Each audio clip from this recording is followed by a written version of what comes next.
More of a love album.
All right, welcome to another week of Manifestations 2020. Appreciate everybody for tuning in.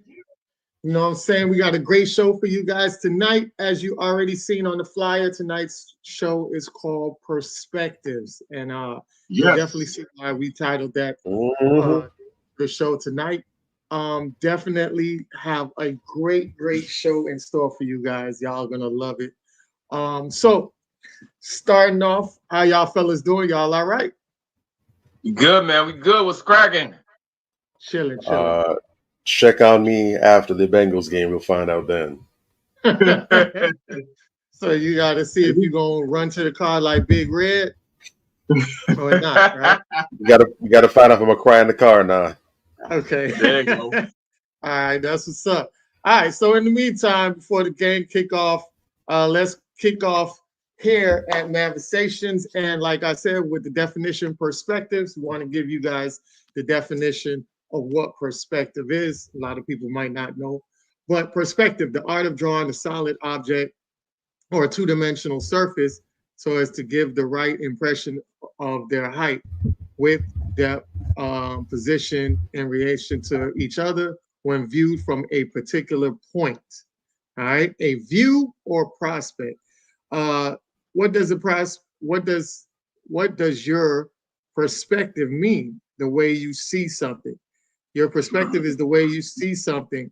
If you think that toys corrupt children's mind, then from your perspective, a toy shop is an evil place. Perspective has a Latin root word meaning look through or perceive, and all the other meanings of perspective have something to do with looking.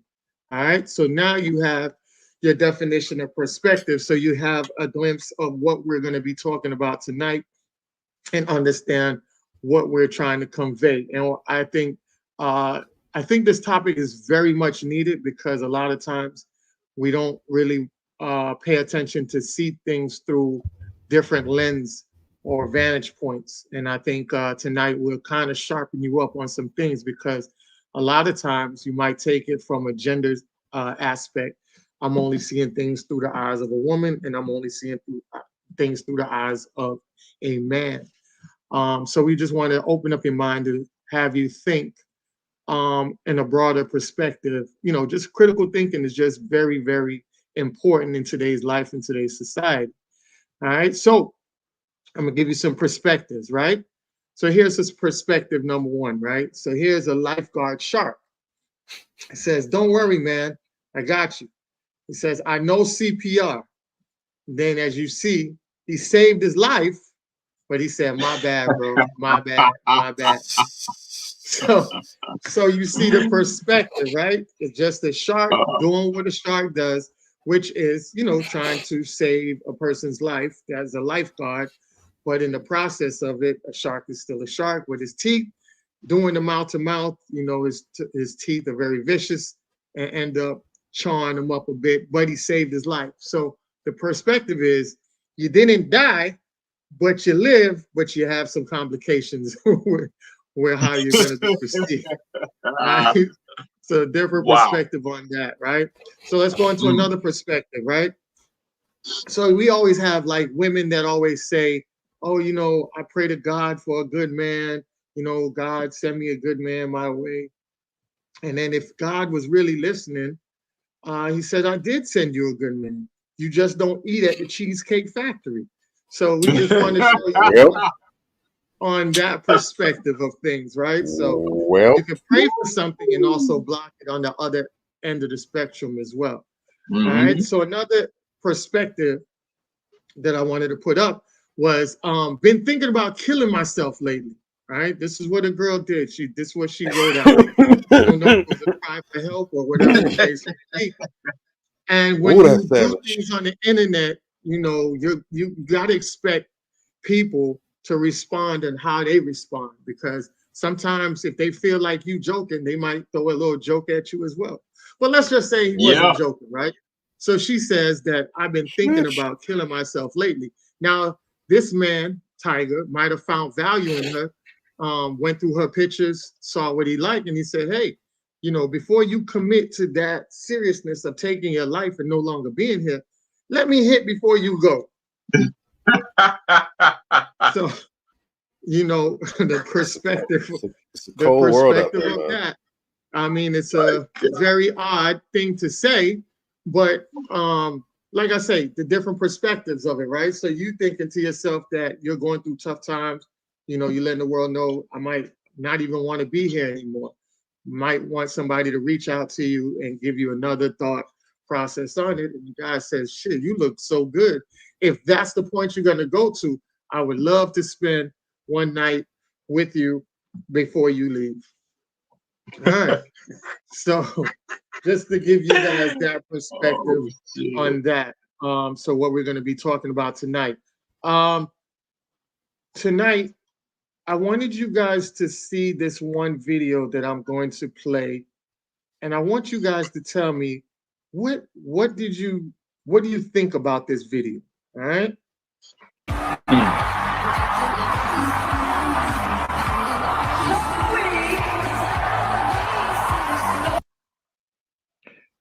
So I'm gonna play it again. Hold on, let me play it again. I'll play it again. Focus on Selena.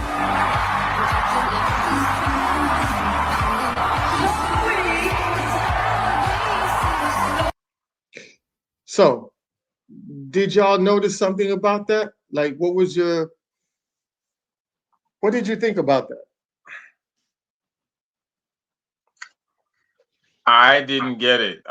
Maybe the screen is too small. Maybe I missed something. I saw Taylor Swift and Ice Spice looking over in the direction of Offset and Selena, and the caption said, "Stop looking at Offset and look at Selena." Yeah, correct. I don't know. I don't know who was looking at who though. I couldn't tell who was looking at who. So could you see the video though? I saw it, but I didn't catch what I guess I was supposed to catch because I didn't see. Yeah. I just saw. Look at Selena. Pay attention to Selena. That's Selena right there. Yeah, she's looking at her phone.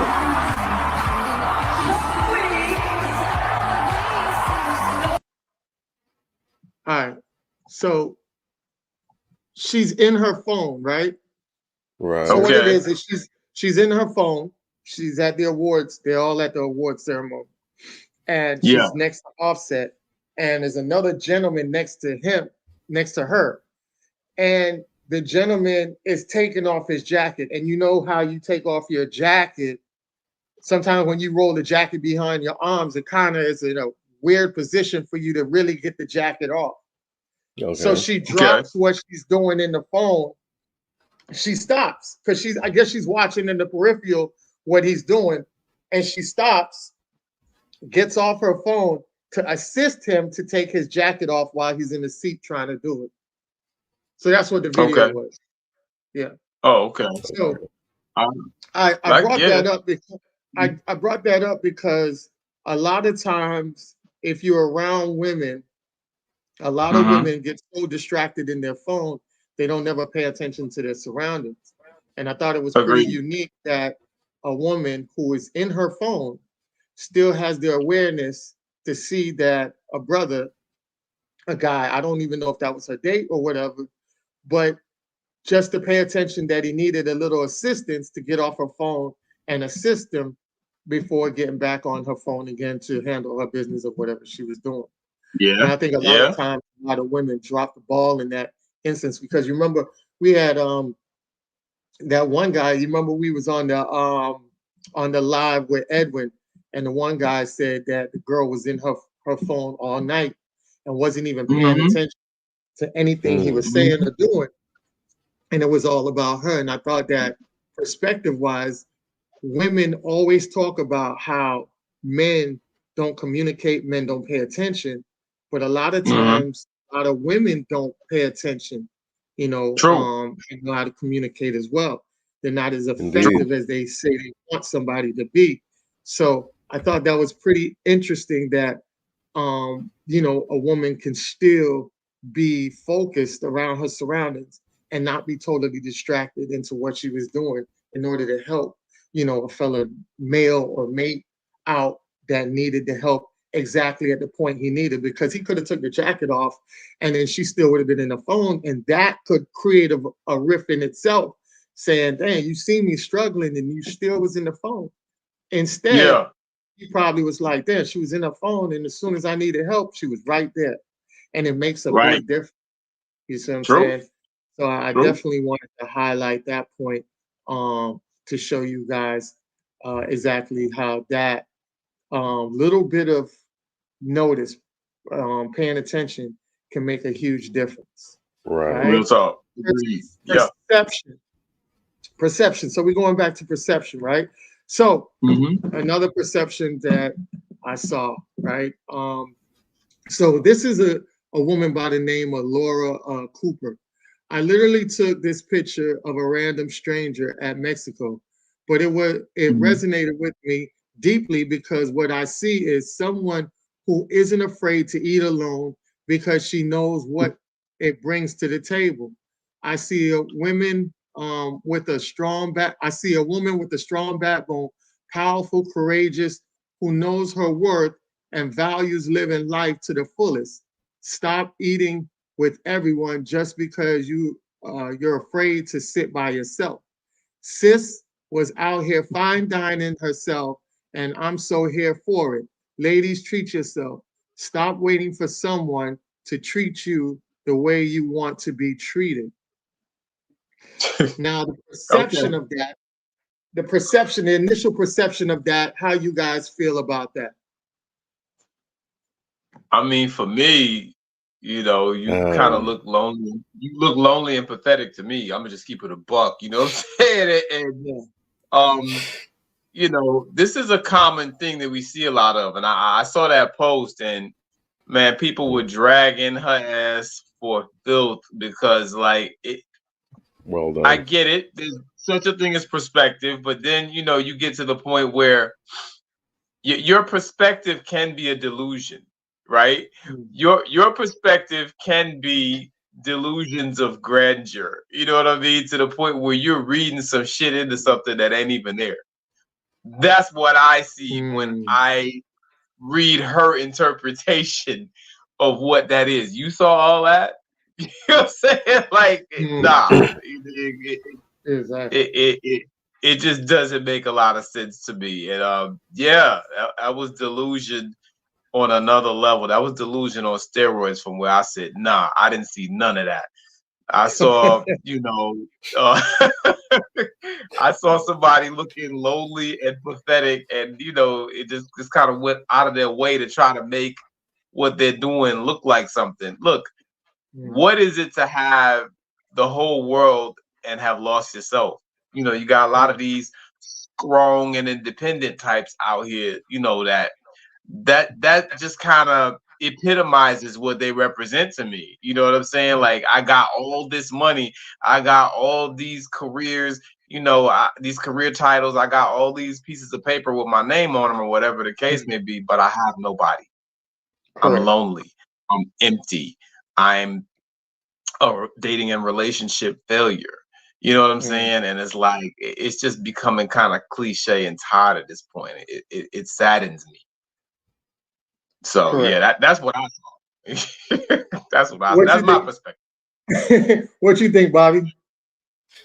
If it was just a straight up, observation, what do you see over here, and describe what you're seeing, I probably wouldn't have anything to say. I'd let it go.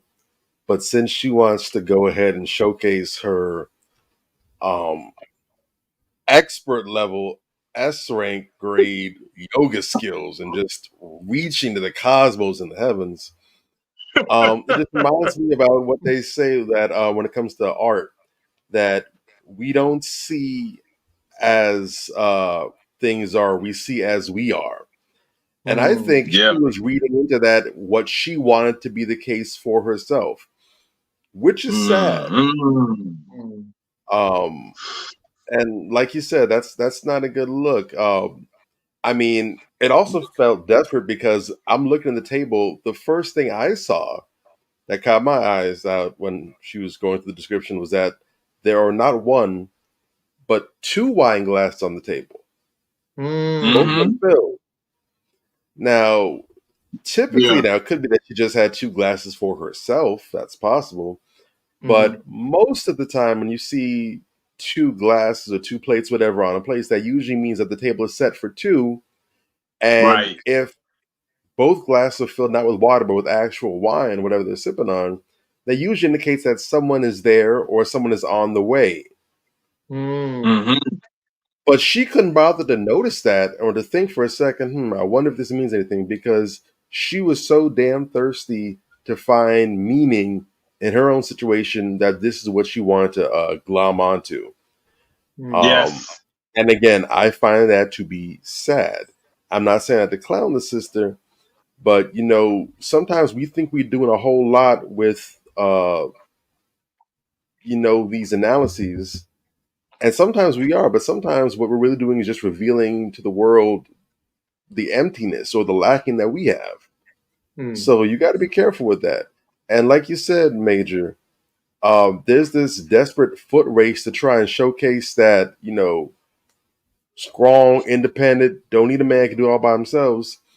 But this is causing all kind of issues for women because we have women who are trying to dig their heels into this deeper than ever before. But a lot of women are starting to realize and understand, hey, you know what? I'm tired. I'm exhausted. Yeah. I don't want to talk. be this chick that, you know, can do it all by myself. You know, I want to feel vulnerable. I need to do, I'm tired of feeling this way.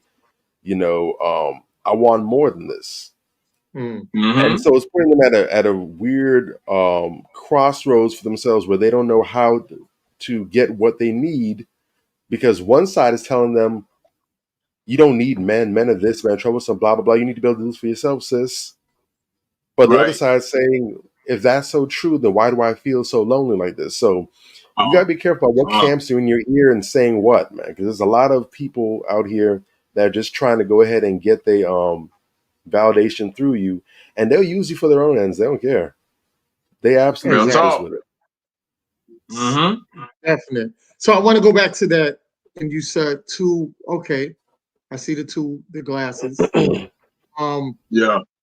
And I want to give you guys the different perspective. So you guys said sister, right? Mm-hmm. So the actual sister is a Latina. Yeah. Right. Right? I went to the page. I remember. Yeah. Yeah. Mm-hmm. And the Oh, she was Latina that one. sitting here promoting Black women to be single, and she is the opposite. As about per that? usual. As per usual. How about that? The Jedi mind trick. The Jedi As per Jedi mind usual. trick. And not Project- just and not just taken, but she's taken with a black man. Yeah. Uh-huh. So she's out here clapping it up and add a girl and you go sus to the black woman. That's right, sis. You don't need a man. Go ahead and stay single. You know, these men are garbage. But here she is with the whole entire black man on her arm. Mm. Now, I wonder, and you know, I'm guilty of being a cynic. So I mean, Yeah. maybe that's just my perspective. Mhm. But I can't help wonder if she would have gone ahead and made that same post with that same message if it was a Latina sitting there by herself with no one around in the picture. I wonder if that was going to be what the message that she pushing, or did she decide to go ahead and push feminism next generation again? Go ahead and get black women to dance to the tune that you don't even listen to yourself. Exactly. We haven't learned. It raises the eyebrow because it says, are your allies really helping you, or are they pushing you in the closet and locking the door behind you? Real talk. Same thing with these old lady saboteurs that be sabotaging these young girls, telling them to go out here and thought it up because they want them to fuck up their life like they did. You know what I'm saying? Like, nah, you know, same difference. We can't have that. You know, I care about these young girls. That's why I say the things that I say to them. And if you remember, a couple months back, a young girl came on my page and she was talking about how back in the day when I used to mentor her, she used to come to me for advice on dating and relationships because all the older women that gave her advice gave her poor advice and she felt like they were sabotaging her. I actually added someone that likes to give relationship advice in that post because we were having a debate at the time or whatever the case may be, and she never responded. Very interesting. You dig? But like the young sister says straight up, like that's why I used to come to you for advice on men and what to do because these old heifers be setting us up is basically what she said. And you know, of course that's not foolproof. Some of the older sisters are doing what they should do, but a lot of older women, the same way that we're talking about, you know, women of other races sabotaging black women, a lot of the so-called elders are sabotaging sisters too. Olders. That is true. Olders, exactly. The olders. No, elder is a respected title. You got to earn the title of elders. If you don't get brownie points just for the fact that you somehow managed to not drop down dead as of yet. You know, Yeah, you just a rat that was clumsy enough to fall past every other trap. Nah, elder should mean something. So no free accolades and free titles. You want to be known and thought of as an elder. What have you built? What are you passing down? Mm-hmm. Correct. So I want to get into this next video to see what the perspective of it is. Okay, so you have one perspective from the male's perspective, and you have the woman's perspective, and then we could discuss it afterwards. So we find out who is wrong and who is right, and what the solution is. All right. I tell this story, no one ever agrees with me, but I swear when I think about it, I'm right. So when I first moved to Atlanta, I didn't know anybody, and I joined Bumble and matched with this guy, right? We had been talking, I think, for like 2 or 3 weeks, and I got a good vibe. So anyway, I had asked him if he knew any handy people because I had a lot of like furniture coming into my apartment, and I needed help putting it together. Although I did not know him well enough, I trusted him enough to come to my apartment. Now, in hindsight, that was probably a bad idea, but it is what I did. So before he came to my apartment, I had a conversation with him about payment because I didn't want for him to come and I didn't like him and then he felt like he got. So we talked about payment and I told him I'd give him a certain amount for him putting together like 2 pieces of furniture. Well, he put together a bed and a desk. So I don't remember exactly how much we agreed on, but I did say I was going to sell him the money.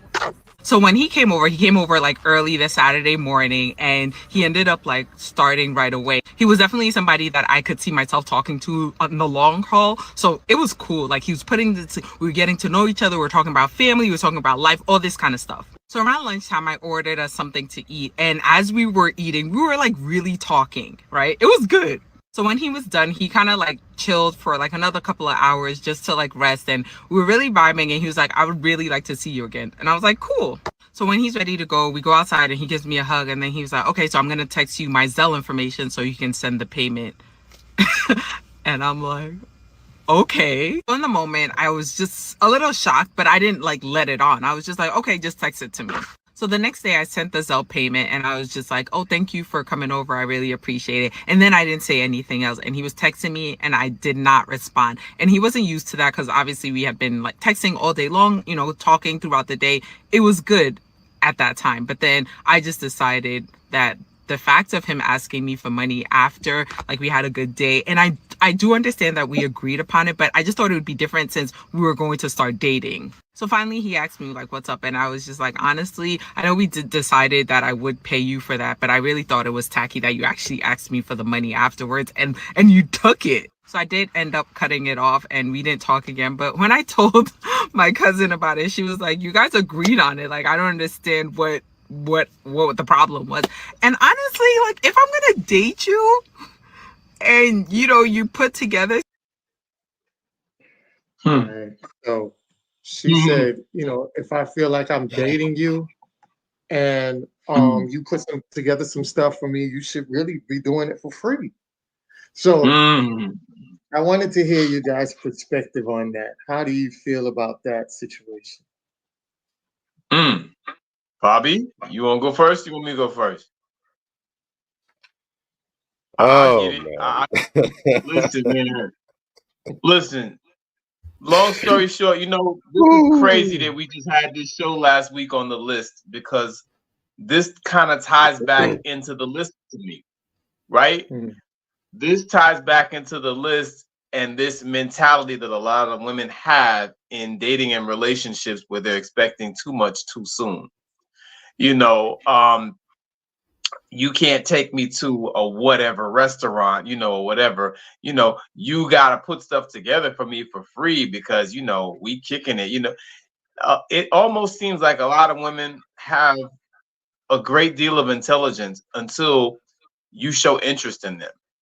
Then they just become stupid all of a sudden. Like that was something very foolish. She said, even her own cousins, you know, and people that she knew was calling her out. I posted that on my page. The other women were calling her out. You sound like a dunderhead. What are you talking about? You know what I'm saying? It doesn't make any sense. At the end of the day, I'm here doing this for you. I still don't know your ass. Like, yeah, once we get to the point where we down and you my girl, or we're at least dating regularly. I mean, these things are fluid. They could change in a heartbeat. You know what I'm saying? Like, I could find out that, there's something real foul about you and just not want to rock with you no more. I don't know you yet. So you have not earned that level of, respect or whatever the case for me yet. Well, okay, I come over, I'm doing something for you. I know that it's on the house because there is an established rapport there. I still just met you. You understand what I'm saying? So no, you don't have the right to expect to not pay me because we had a good conversation. You sound stupid.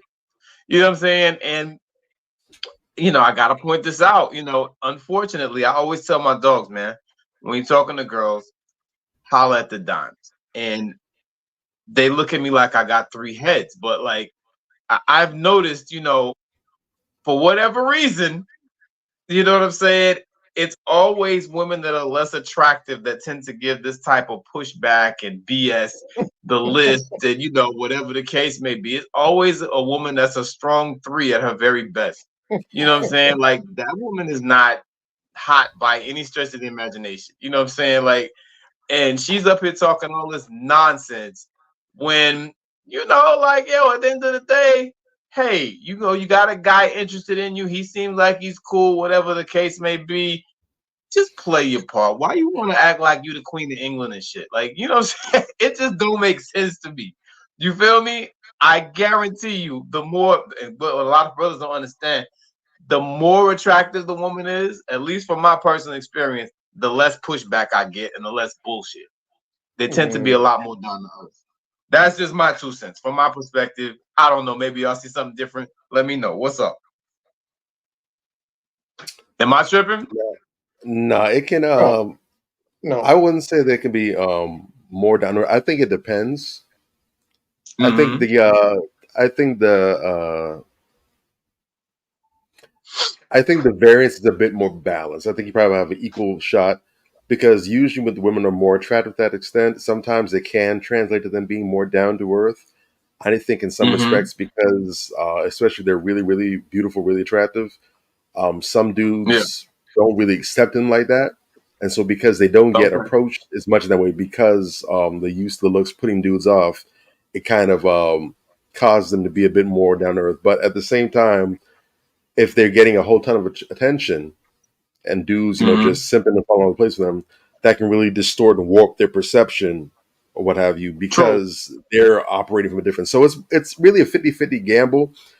But with the ones who aren't that attractive or the ones who I think are just probably like just barely,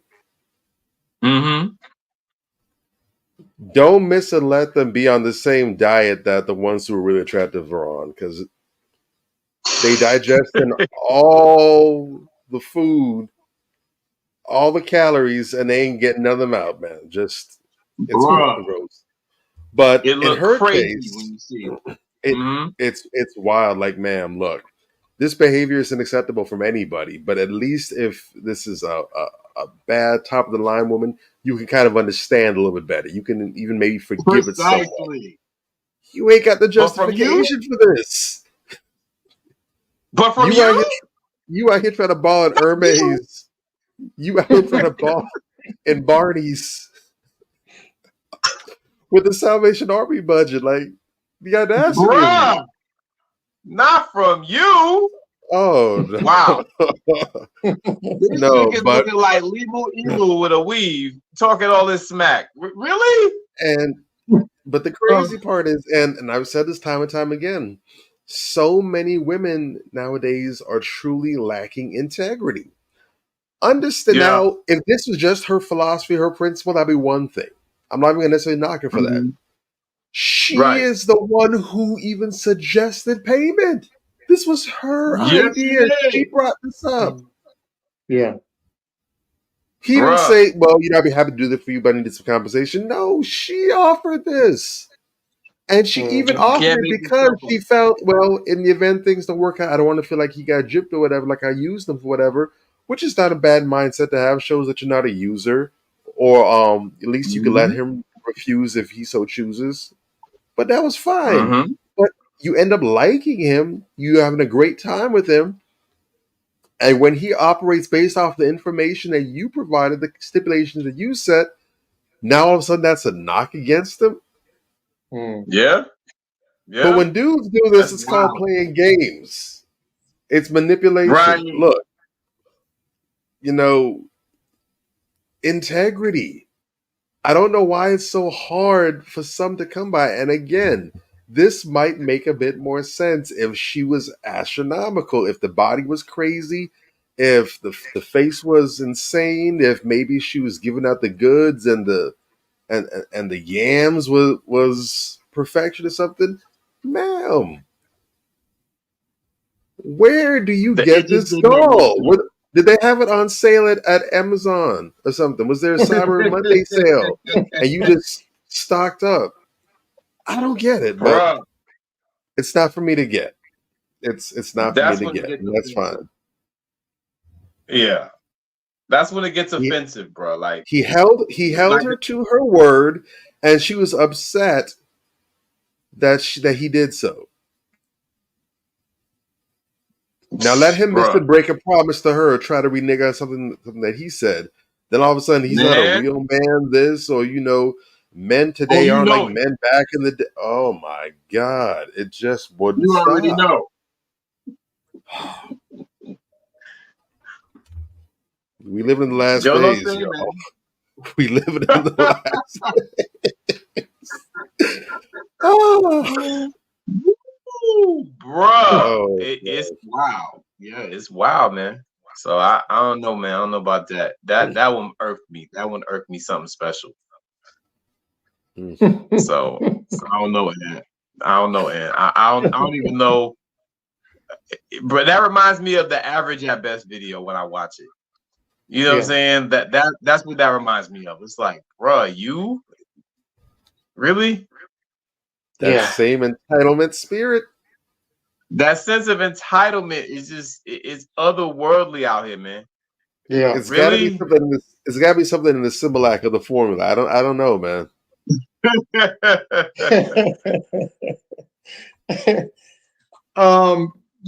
The thing about it, like you guys hit it on the head, it was already a contractual agreement, because even if he wasn't the one to say, hey, I know how to do it, you would have to pay somebody anyways. So Right. I'm like, why not give it to somebody that you like? You know what I'm saying? He'd be like, the incentive to say, damn, he probably was thinking like, damn, shorty's solid, we're vibing, and she still end up paying me to do something that, and maybe he probably would have, down the line would have did something for her free of charge. Like, she probably would have broke down and he would have fixed stuff. Like, she said, hey, I caught a flat tire. And he'd be like, all right, where you at? And he would have came through, fixed your flat tire, put you back on the road. And then you'd be like, Right.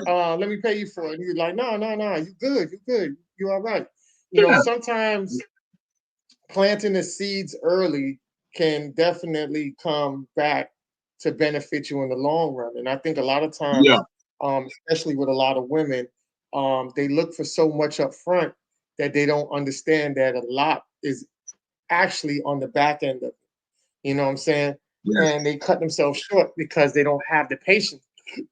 A lot of times they look at it for like the fast money concept, like you getting all this fast money, but then it's really short lived. So yeah, you got a guy who be like, nah, I don't want your money and this and that, and play the role and do all of this, bring you flowers on the first date and everything. And you're like, oh my gosh, I got the perfect guy. And then he's smashed and then he's gone. And then you see the pattern of that every time because you're so hooked on the fast, reaction of what you feel like you want to be treated like, or what you feel like a man should do, and you fall in love and then lust with that, and that's where you get stuck at. You know what I'm saying? Instead of the longevity grind of this dude came to your house. He didn't try to press up on you. you had great conversation that you sat back and said you was ecstatic about. It was like, yo, a conversation was really good. Like for a woman to say a conversation is really good, that means this guy is a very intriguing guy with a lot of knowledge and stuff to keep you interested, because you look like a bookworm type woman yourself. You don't look like a hood woman. You look like a woman that has some kind of intellectual value. So he might be a sapiosexual, you might be a sapiosexual, which is hard for two sapiosexuals to really come across nowadays. So you had all the things checked off in the box, and the one thing that you deemed them for was something that you agreed on.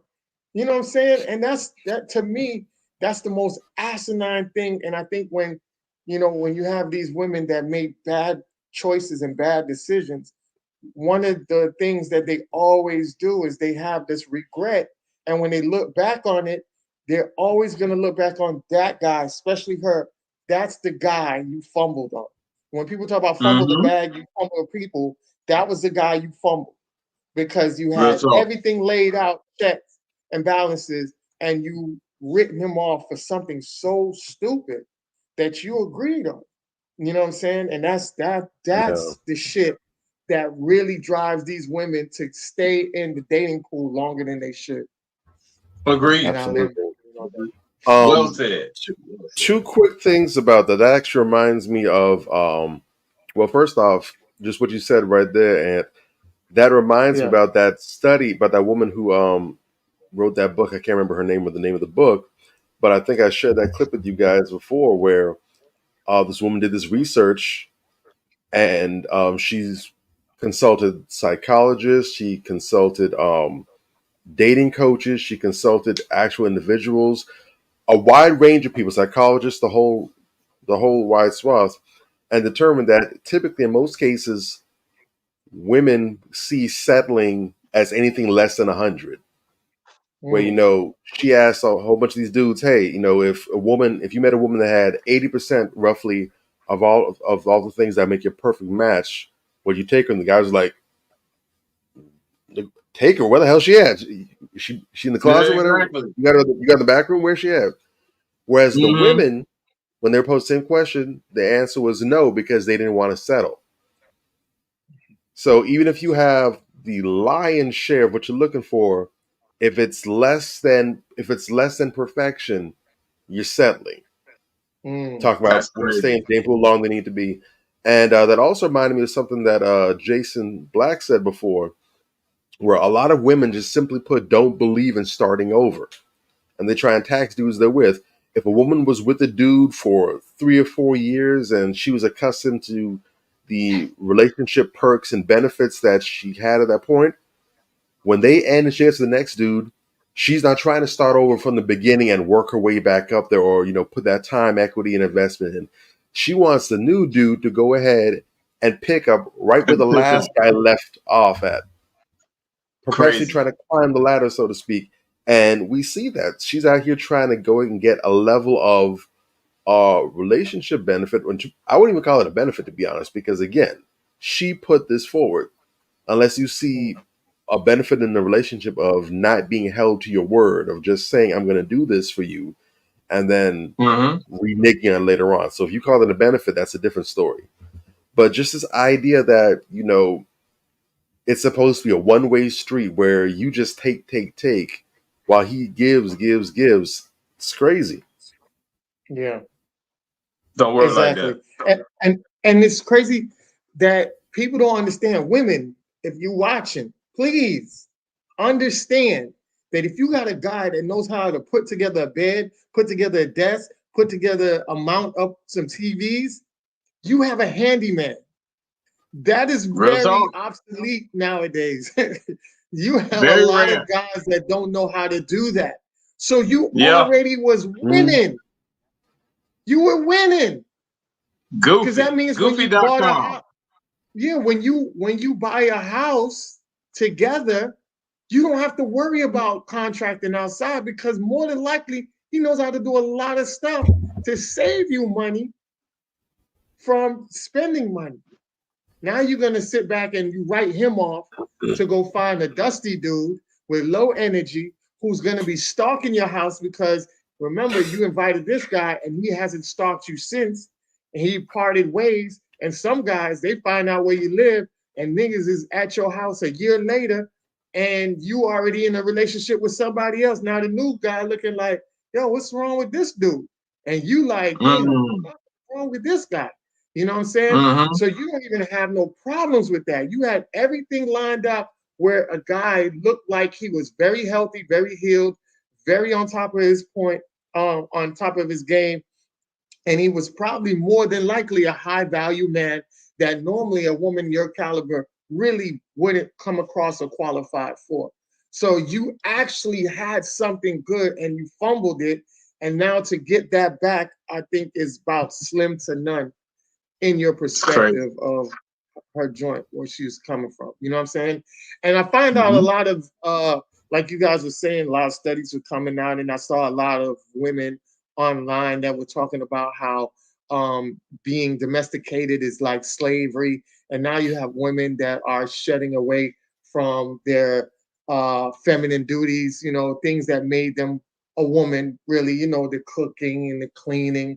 And a lot of that we look at as duties, but when you're doing it for people you love, it's actually placed with love in it. That's what our ancestors, our grandmothers, and our mothers and our grandmothers and great grandmothers, when they did the cooking and they did the cleaning, a lot of it was with love. That's why foods back in the days during our ancestors were actually more of a gourmet and a loving type of flavor to it, versus nowadays where you don't get that. You get all type of bland ass flavors because they were cooking more of love. There was more love put into it. So it wasn't just cooking just for the sport of cooking or just cooking just to feed your family. It was pouring love into these dishes that extended into the foods and made the energy, made the family members even exude to another level. That's what I don't think people understand, why women back then were so much praised for what they did in the household, because a lot of it came with love. Nowadays, it's like it's just a bunch of hate. They hate to wash the dish. They hate to do the laundry. They hate to cook. And you see that bad karma and bad energy comes off. And that's why we're having this dysfunctional cases that we're going through now. And I wanted to show this one video of this one woman who explained it. And it's kind of crazy because we always see the Indian women, the white women, the Hispanic women, different women outside of the realms that are displaying this type of I would rather pick up my husband's dirty laundry that he leaves right next to the basket, clean up all the beard hair that he leaves in the sink, pick up the dirty boots that he leaves all over the floor for every day for the rest of my life, rather than never seeing him come through that door ever again. And I know I'm not his mother, but it is my job to serve and take care of my husband. And guess what? He takes care of me. Now, I could complain all day about the fact that my husband leaves all this stuff all over the place and he doesn't pick up after himself, which he does. Sometimes he comes home from a long day and he doesn't have the strength to put his clothes in the basket after a long day. Sometimes the world wears on him so hard that sometimes all he can do is kick off his boots at the front door. And you know what? As a wife, I have two options. I can get really mad about it. I can nag him, I can get upset at him, or I could just serve my husband out of love and respect, because that's what we're called to do as wives. And the verse. Yeah, so she says, she goes into it about the Bible verse of it, you know. Real talk. And this is not just to shit on anybody. It's just that, you know, the perspectives of different women look at things differently. And I feel like we are going out of the realms of looking at it in a way different way versus understanding each other and putting ourselves in the next person's boots. Just like she says, you know, my husband, he takes care of a lot of stuff. The bills are, you know, I don't got to worry about that. So I don't mind if he cuts off his boots, because I know that his job beats him down so much that by the time he gets in the door, he barely has enough energy to even just takes off his boots. You know what I'm saying? So she understands, she has empathy for her husband because she understands the work that he goes through and what he provides for that family. You know, and I think that is what a lot of men out here say, that, you know, when they say they want women to be their peace and, You know, that is part of a man's peace, because he knows once he gets in that door, he can relax.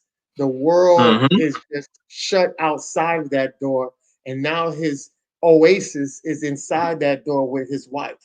That's why when he Right. goes out the door, he doesn't mind busting his ass to go out the door and deal with what he got to deal with out there to bring home the bacon and make sure his Mm-hmm. family is good. Because when he comes in, that counterbalance comes and plays in his role and his way as well. Because as soon as he enters the door, now that reward that he was giving them, now they reward him the minute he comes in. So I Yeah. love my plane on that. Well said, man. Look, I mean, Facts and mo so facts. yeah, real talk, man. I tell guys this all the time. As soon as you are talking to a woman, and you know the concept or the idea of, you know, you're in a conversation and you start talking about duties, you know, and chores in the household or whatever. The second that you hear the word that you hear the word slave, I'm not a slave. I didn't go to college to be no slave. I didn't, you know, you want a slave. As soon as you hear that, just get up and leave. You know what I'm saying? That is a low Red quality flag. woman that's not worth your time. This is Yeah. not worth your time, straight up. I heard on one of these I forget whose show it was, somebody we know, but they had a show where they had some chick on there. She came on there and that was the first thing that she said. Mind you, she's married to a Hispanic dude, but she's Yeah. up here giving advice on black relationships. You know what I'm saying? Like, you don't even know what you're talking about because you're not with a black person. You know what I mean? Exactly. And you're giving this, you know, vile, you know, crude, just foolish misinformation to people. You know, I come from very strong. You've met, you know, you met some of the women in my family. You met my mom, whatever the case may be. But it was my mom, there was my grandmother, my great grandmother, Fanny Campbell, Evelyn Haynes, two of the most wise women that have ever walked the face of the earth. Yeah. And from Fanny Campbell, who died when she was 100, God rest her soul. It came down from her. You know, she did not like men in her kitchen. Yeah. Keep the framing. I don't want men in my kitchen, respectfully. Yeah, you still a man and all that, but I don't want men in my kitchen, because what I do in my kitchen is what I contribute to the household, and I take it very seriously. You understand what I'm saying? Correct. You need that type of woman who values what she does as a woman, and she's serious about it, to the point where she don't even want nobody else to touch it because she's so serious about it. That's the mentality that, you know, or the perspective that you want a woman to look at household chores through, you know, because they're going to do it in a different way. When they're doing it, the last thing that will ever go through their mind is that I'm a slave, or this person views me as a slave. First of all, that's disrespectful to our ancestors that actually were slaves. Anyone you hear say that is talking as some breathtakingly ignorant bullshit that you need to check them as soon as they say that. You understand what I'm saying? Slavery was a very serious thing. We should not trivialize slavery, because you are expected to provide certain services in your household is exactly what you should be doing. You know what I'm saying? And it is something that, yes, people want to get away from gender roles. Why? You understand what I'm saying? Because gender roles have a purpose. Correct. I'm not going to have my woman go outside, take out the trash, pick up the trash in the yard. When it's time to paint the bathrooms or whatever, when it's time to rake the leaves, my woman's not going to do that, because, I mean, anybody else would look at me crazy. Nigga, what she got you there for? Yeah. But when we ask you to cook and clean, it's a problem. I've talked before about how a lot of women like to pretend that men don't have household chores. We do. You know what I'm saying? And we do contribute. We do contribute. And I don't see what the problem is. You need to come to the person in the spirit of cooperation on both sides. You know, sometimes I help my wife with stuff, sometimes she helps me with stuff or whatever, but she understands, hey, these are my primary responsibilities. I understand these are my primary responsibilities. Like anywhere else where there are multiple people and things have to be done. When people blow this out of proportion and make a big deal of it, they're just trying to find an excuse to get out of doing something. Correct. They're just lazy as hell, or they don't want to do it. Which is, okay, this person is trifling or defiant. Neither of which are qualities that you want in a woman. You know what I'm saying? So, yeah, be mindful of those perspectives. Go ahead, brother. No. Be mindful of those very negative perspectives.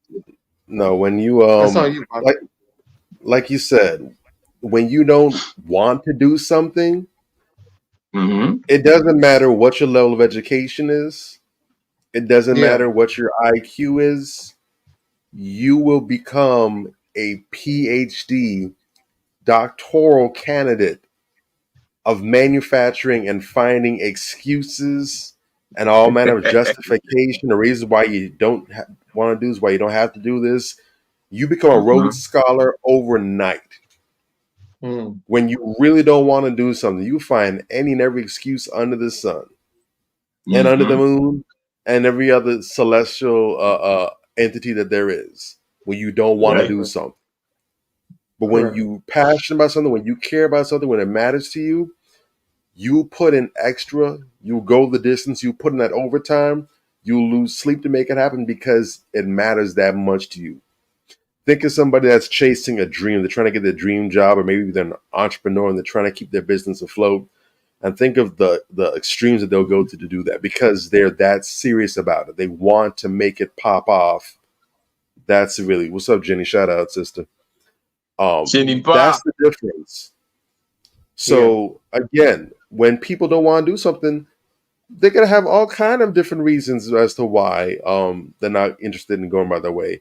And what really shows the bias is that they won't have or won't look for as many reasons as to why they should do it. They won't even come with like a pros and cons thing to contrast and see, well, what's advantages and disadvantages. No, it's just the campaign to not do this particular thing.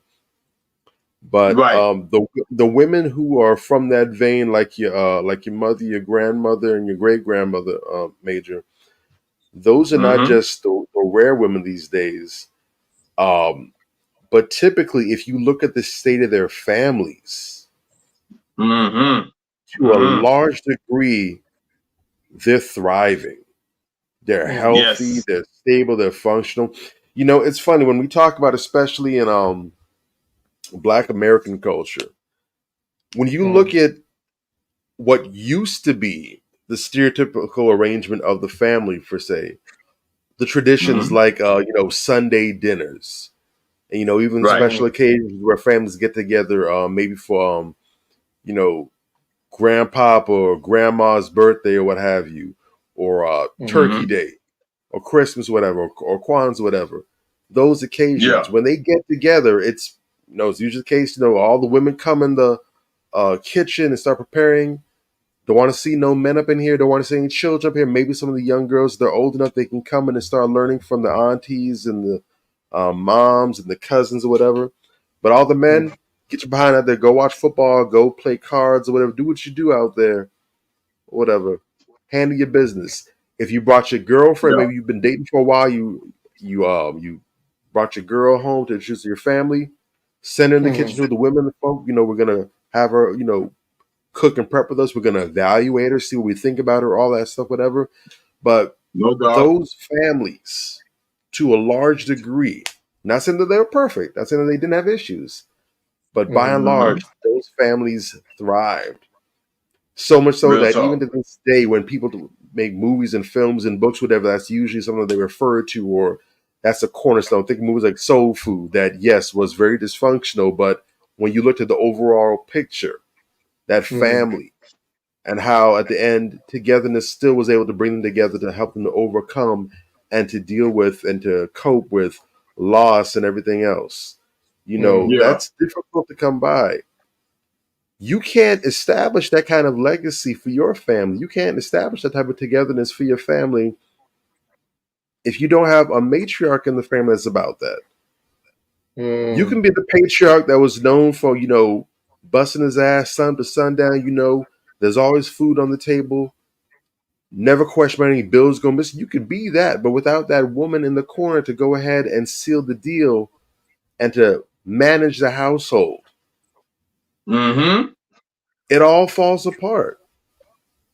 Yes. And that's a huge responsibility when you have a woman who's really taking that lead in the home, in the kitchen.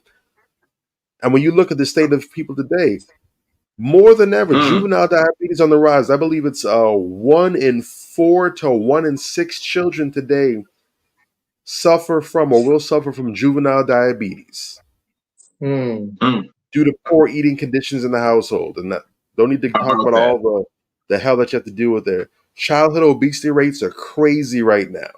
When I talk about kids with a little pudge on them, they're going to grow out of that. I'm talking about kids that are obese, blood sugar's off the charts. Yeah. Most of the food they're eating is processed or is fast food, whatever. It's junk garbage. We see all kind of videos now. We have women so-called cooking them the food for their children or whatever, and most of it is garbage. Nothing but starches, sugars, no nutrition whatsoever. Very little greens or veggies, and any veggies that you see, it's coming out of a can or whatever. Nothing fresh. What kind of family legacy are you building? You can't do that in those circumstances. So you need that ring generalship, so to speak. And the women that are able to do that are not just rare, but in huge demand, and they make all the difference in the lives of their family. Real talk. That's a winner. That's a winner, dog. Because that's a very important role. Great That's a cornerstone right there. Definitely, that's a great breakdown. And it really solidifies and lets you guys know that how important it is selecting that mate, because your mate can really break you or build you. The foundation you want to build with a woman or with your mate. And if they're not that person that can solidify your household like that, then you're going to have a lot of problems with it. So I think that was a super dope breakdown. And I think a lot of times women don't understand that how they align up with men. It's a lot of things that they do that just don't make sense.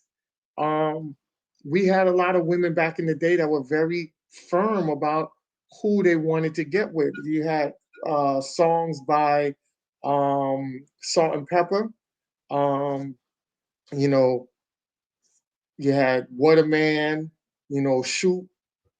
These songs that was really more geared to women going out there shooting their shot in a more direct way.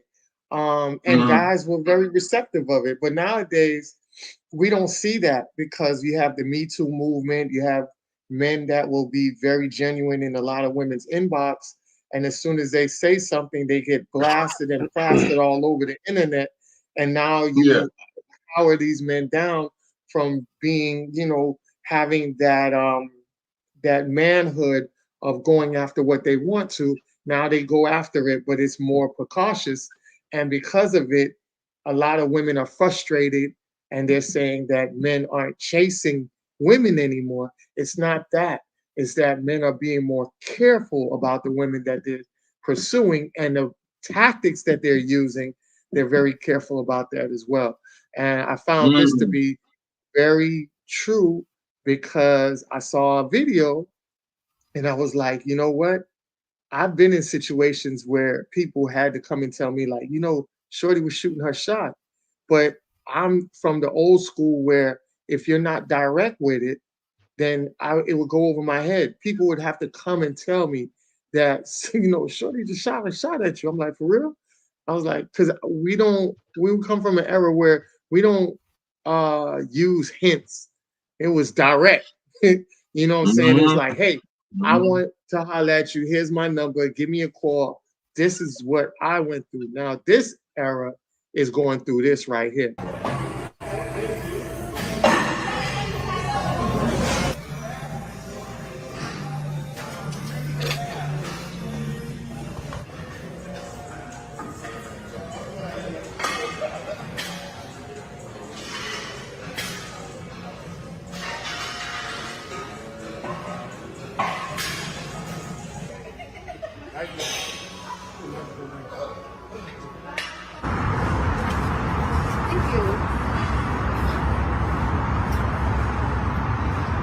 never shooting my shot ever again, bro. Like, literally, I did everything you told me. Nothing.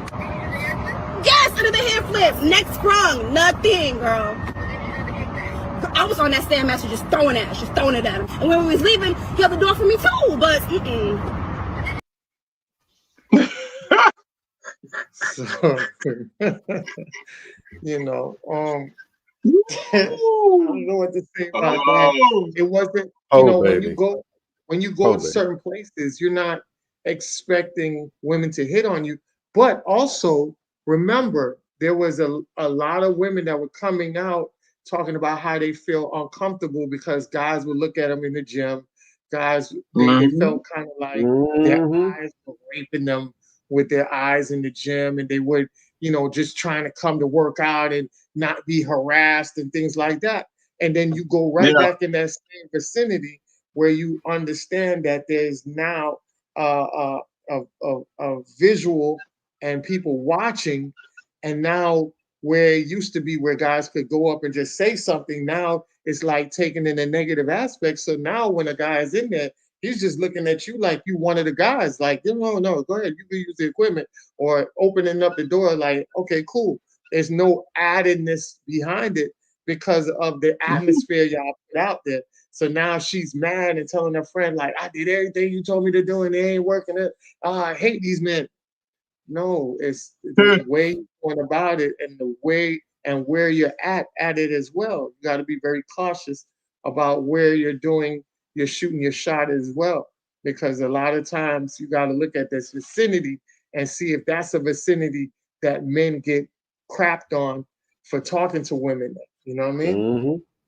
So, bro, and even for not talking, I mean, they got like a whole epidemic of women who are in the gym, not working out, or at least not seriously working out. They got their phone set up, and they're intentionally trying to go ahead and catch dudes looking at them or staring, so they can go ahead and make videos about how creepy they are or whatever.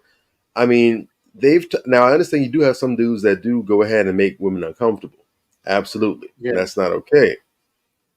But on the other side of the coin, you definitely have women who have definitely gone out of the way to make it a very hostile thing to even attempt to speak to a woman, where dudes have to be cautious because you don't know if you're going to be getting slandered on somebody's page or whatever for something that you don't know anything about, or you're trying to go ahead and talk to her in good faith, but she's concentrating, she's busy, she's not interested, whatever.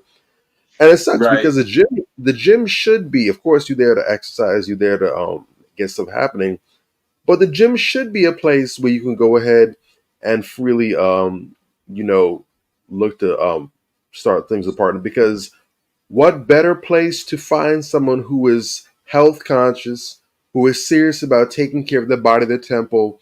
They're out here, they're driven, they're motivated, they're hardworking, they have all these essentials that are required to be a person who's in shape and stay in shape. That should be a great place to go and find someone that's on the same wavelength as you are. And instead, for some dudes, you roll the dice. So in most places, those things that she was doing would probably work. If you were in a restaurant, if you were out in a lounge or something, at a bookstore, okay, so she's shooting a shot. At the gym, that's high risk. If she don't go and open her mouth and say something, yeah, you can roll the dice if you want to, but you might be in for a rude one. So these are one of those issues where, again, women are gonna have to get together amongst themselves and talk some stuff out. But women typically don't want to do that. Yeah. So Look, exactly. Jenny says, I believe they call it thirsty when a male approaches a female. Oh, wait, put it back up. When a male approaches a female and says hi. Yeah, so they even made that a cuss word now. Yeah.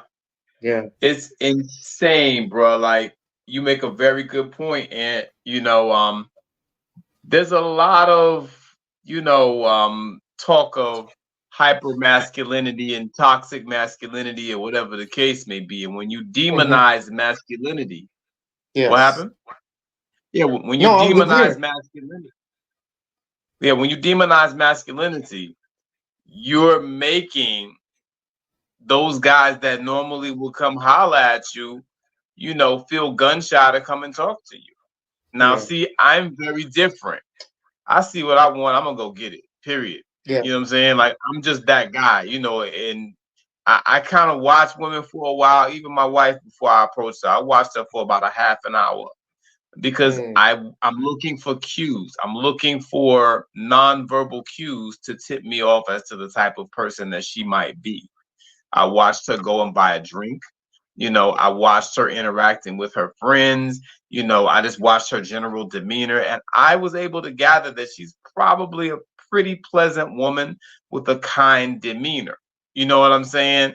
You can tell just stuff by their facial expression. You can tell, okay, this girl, she looked like she kind of turned, like she kind of raunchy or whatever. You know what I'm saying? You can infer these things from watching people. So I would advise guys, you know, just because you see a woman, she looks good, take a minute and just look her over a little bit.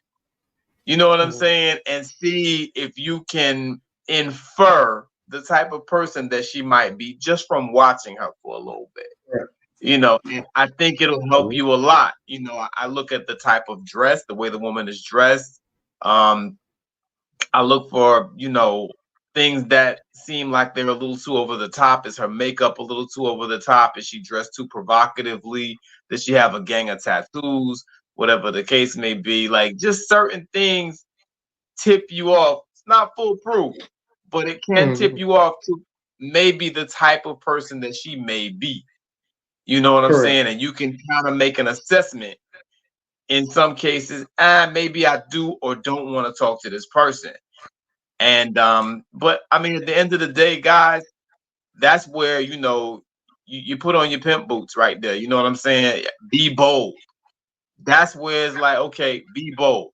You know, if you're not disrespectful, you know, she's gonna look like a damn fool, even if she does try to put you out there. She tries to put you on the internet for staying high, you know, or for being friendly and, you know, telling her that you're interested or whatever the case may be. If that's what she wants to do, you made her look stupid. You know what I'm saying? You were doing what you did as a man that you were supposed to do. So, you know, guys, be sure, you know, don't do anything too over the top. You know what I'm saying? But within the boundaries of keeping it respectful, go ahead and shoot your shot, man. Like, don't wait for them to do it, because as in that video, you can see this woman, she thinks she did something. I don't know what in that video she did that constitutes as shooting her shot. She was just standing there, as far as I'm concerned. The man wasn't even looking at her.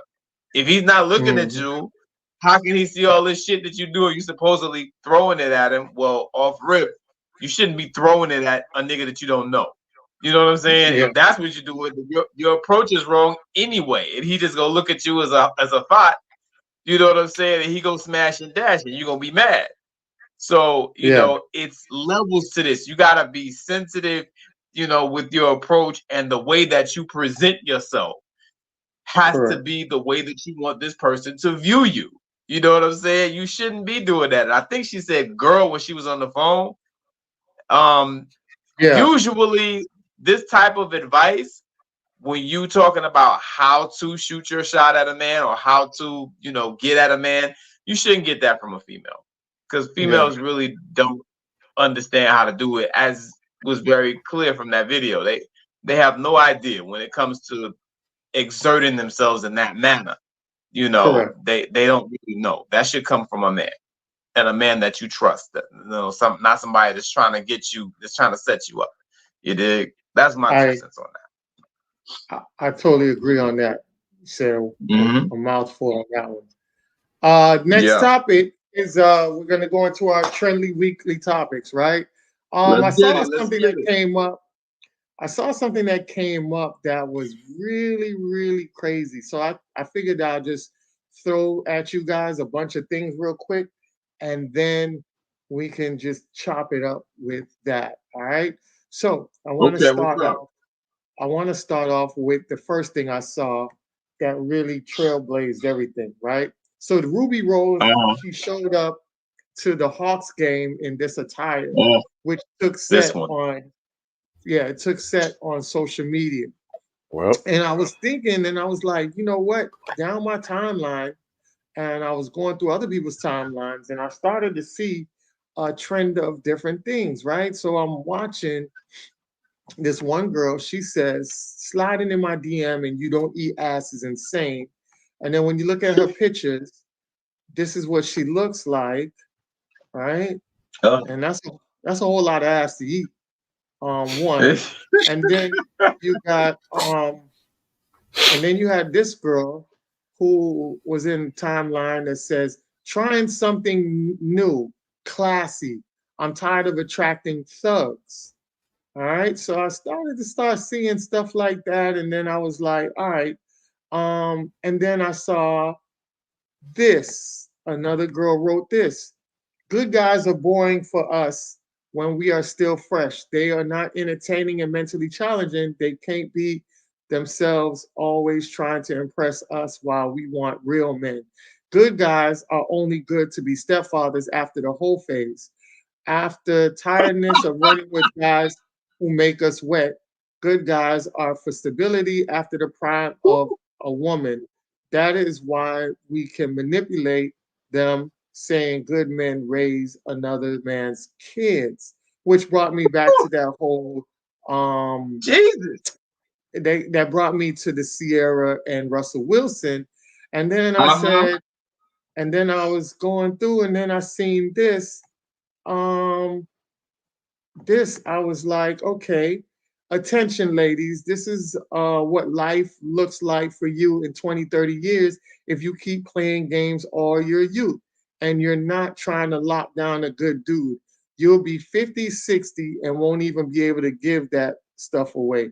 And, you know, she's in the tub. This is what she put out there on the internet. She's in the tub, suds all up to her breasts, you know, sticking her tongue out. It's a video. She was sticking her tongue out and doing all type of freaky deaky stuff. And then I saw this video that really captivated the whole thing that I've just basically gave y'all. And this video just ties it all in. I'm so fucking tired of being alone. I'm so tired of trying to find love on him. I mean, damn.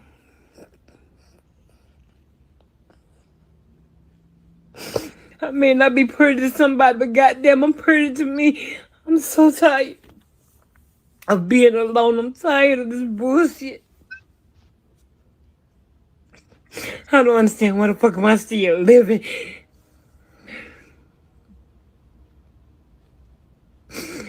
I just want to be somebody girlfriend, somebody wife, somebody something.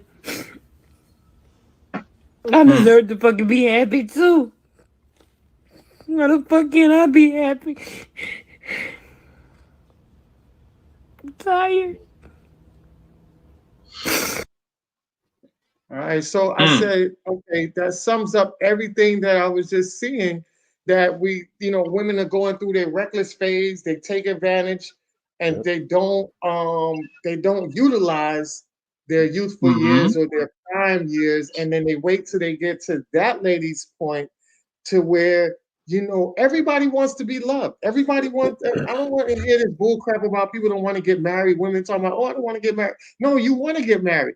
The problem is you're running into too many guys that don't fit what you're looking for because your energy is off, your energy is low. So you're attracting the low energy men in return. You can't have low energy and attract something high value. It's not going to work. The energies always have to align. And I tell people all the time, when you look at the whole world, from the sun to your stove, to your cars, to the internet and the devices in your house, to even when you're breathing and you're eating, that's providing and consuming energy. Everything in this world is about energy. So if your energy is not lined up with who you need to line up with, you're going to be off balance. You're not going to connect with who you need to connect with. And then you're going to be living in a life of sorrow where you're crying to the world and saying, I don't know why I need to be out here living. So I land my plane on that and turn it over to you guys. Oh, that last video was heartbreaking, bro. Like, yeah. That last one, that really hurt me, man. Because, you know, I see that it is going down like that. Like, that's going to be the overwhelming majority of these women in another 20, 25 years. You know what I'm saying? And I say that because I see women in my age group still talking the same stupid shit. Like, yo, you know what I'm saying? Nobody's on that. Like, nobody, don't need nobody and don't want nobody and whatever the case may be. And a lot of us are in this space where we just constantly lash out. And when you're constantly lashing out, you're creating this barrier around yourself. You're creating this wall, where people are, people who normally would come and talk to you or normally would want to come spend time with you, whatever the case may be, they're not, because you're just unpleasant to be around. You know what I'm saying? And we have a lot of that. And women, more so than men, I feel, are preoccupied with love. This is a thing. You know what I'm saying? I've noticed this with women all my life. Like, guys don't even be thinking about relationships, and women, that'd be like the number one thing, for a lot of the women that I've known, those that are honest. You got a lot of these people out here that's stunting for the gram or fronting for the book, but when you talk to them in real life, it's something totally different going on. They're suffering from depression, and this lady, she's suffering from depression. She don't know why she's alive. She actually said that. You know what I'm saying? If I knew who that lady was, in fact, I'm gonna go look for her and send her to Matt Genius, because another sister posted that on my timeline not too long ago. Something. I'm thinking about. I don't want to be here no more. I was like, man, listen. I hit her in the inbox. Hey, I got my man Matt Genius. He does mental health consultations. You need to talk to him. You understand what I'm saying? Instead of just talking about these people when we see them posting shit like that or whatever the case may be, I want to make sure I add this in there. We need to be reaching out to them. Hey, let me pull you in, whatever, and send you to somebody, send you to talk to somebody so you don't go off yourself for some crazy shit. You know what I'm saying? But yeah, it's way, way, way too much of that, way too much despair, and it don't have to be like that. Yeah. If we just communicate with each other and stop setting each other up for failure, because too many people, you got these saboteurs, misery loves company. They ain't gonna give you no good advice. Yeah. What you want to bet that some of these same people that's out here advocating against family or whatever the case may be, been telling her all her life, you don't need no man, you be worried about them niggas too much, and now she's at the point where she can't really do much about it. It's a very sad thing. I hate to see that, but some people need that smack in the face. Some people need that slap upside the head, and to see these type of things going on. Some people need to see that video so they don't end up being that person. Everybody needs somebody. Why we all so hard-hearted out here? Correct. Why we can't talk to each other and come to consensus and focus on the things that we have in common more so than the petty differences that we have. Correct. You dig? That's what I want to see more of. You feel me? So I don't know, man. I'll land my plane there. That was painful. That was painful. Correct. Bobby, on you? That hurt. I was very uncomfortable watching that. Feeling for the sister. And I don't know her life. I don't know who she is, where she's from, what her background is, what her situation story is. But I do know that there's a number of women out here in her same exact shoes, feeling the same way that she did. And I know that a lot of them had cheerleaders coaching them on the path to doing things that were not putting them in the optimal position to win and be successful in relationships.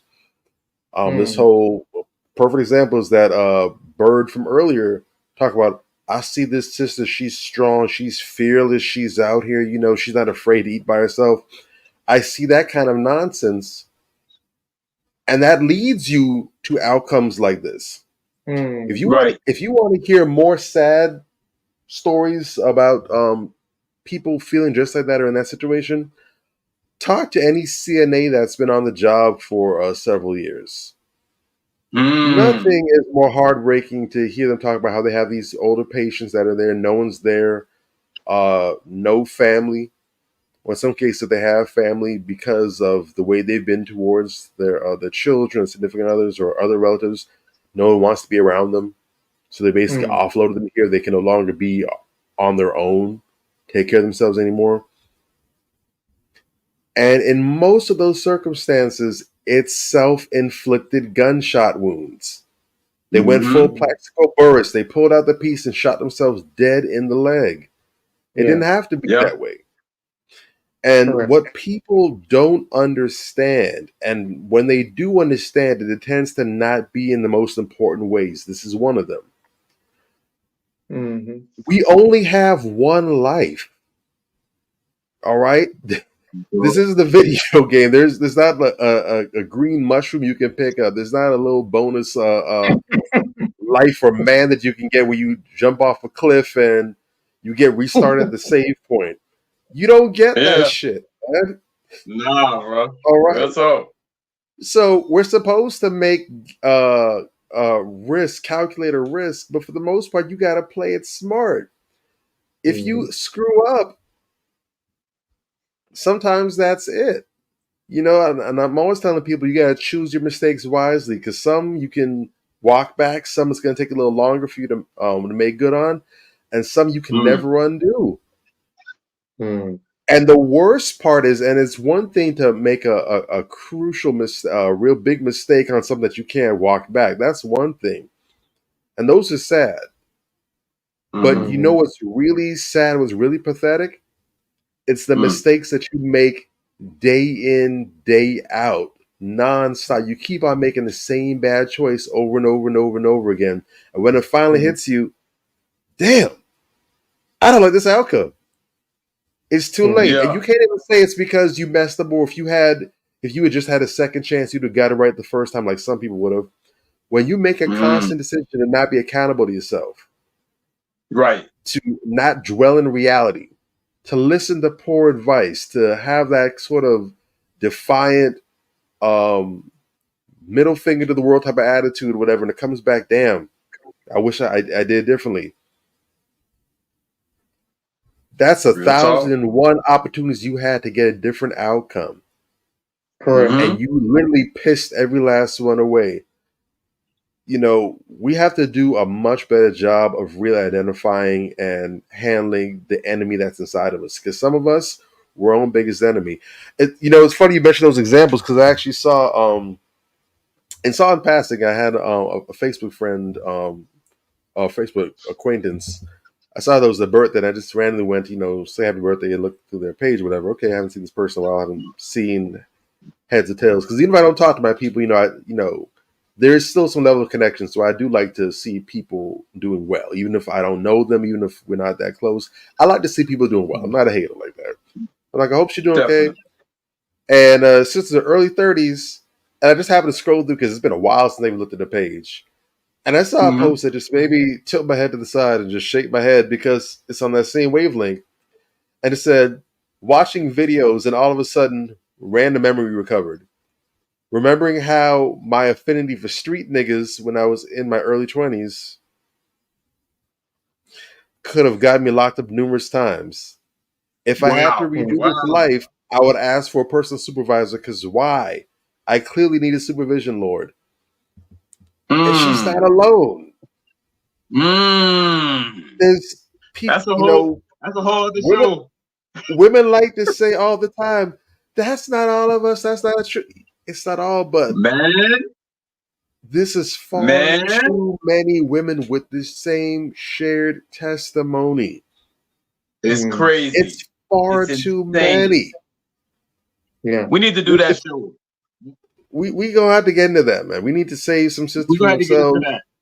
We're gonna have to get some brothers some hope, because there's dudes as well that see this, and I know cats that early, like teenage years, especially around the time, they literally had a whole persona redo. They went a whole 180. They looked and saw what was working out here. They went that route, and the sad part is it worked for a lot of them. Yeah. It worked. That's the sad part. It's sad that they changed who they were. They changed their whole style just to appeal to women. That's sad. But what's really sad is that it worked. Yeah. Mm. And at that point, you got to Yeah. question. It's only crazy if it fails, but if it pans out, then it's genius, right? So, shit is insane, bro. Let me. Wow, you said a lot, bro. You said a lot right there. That's heavy. And I think I know for me that last part you gave us a few different things.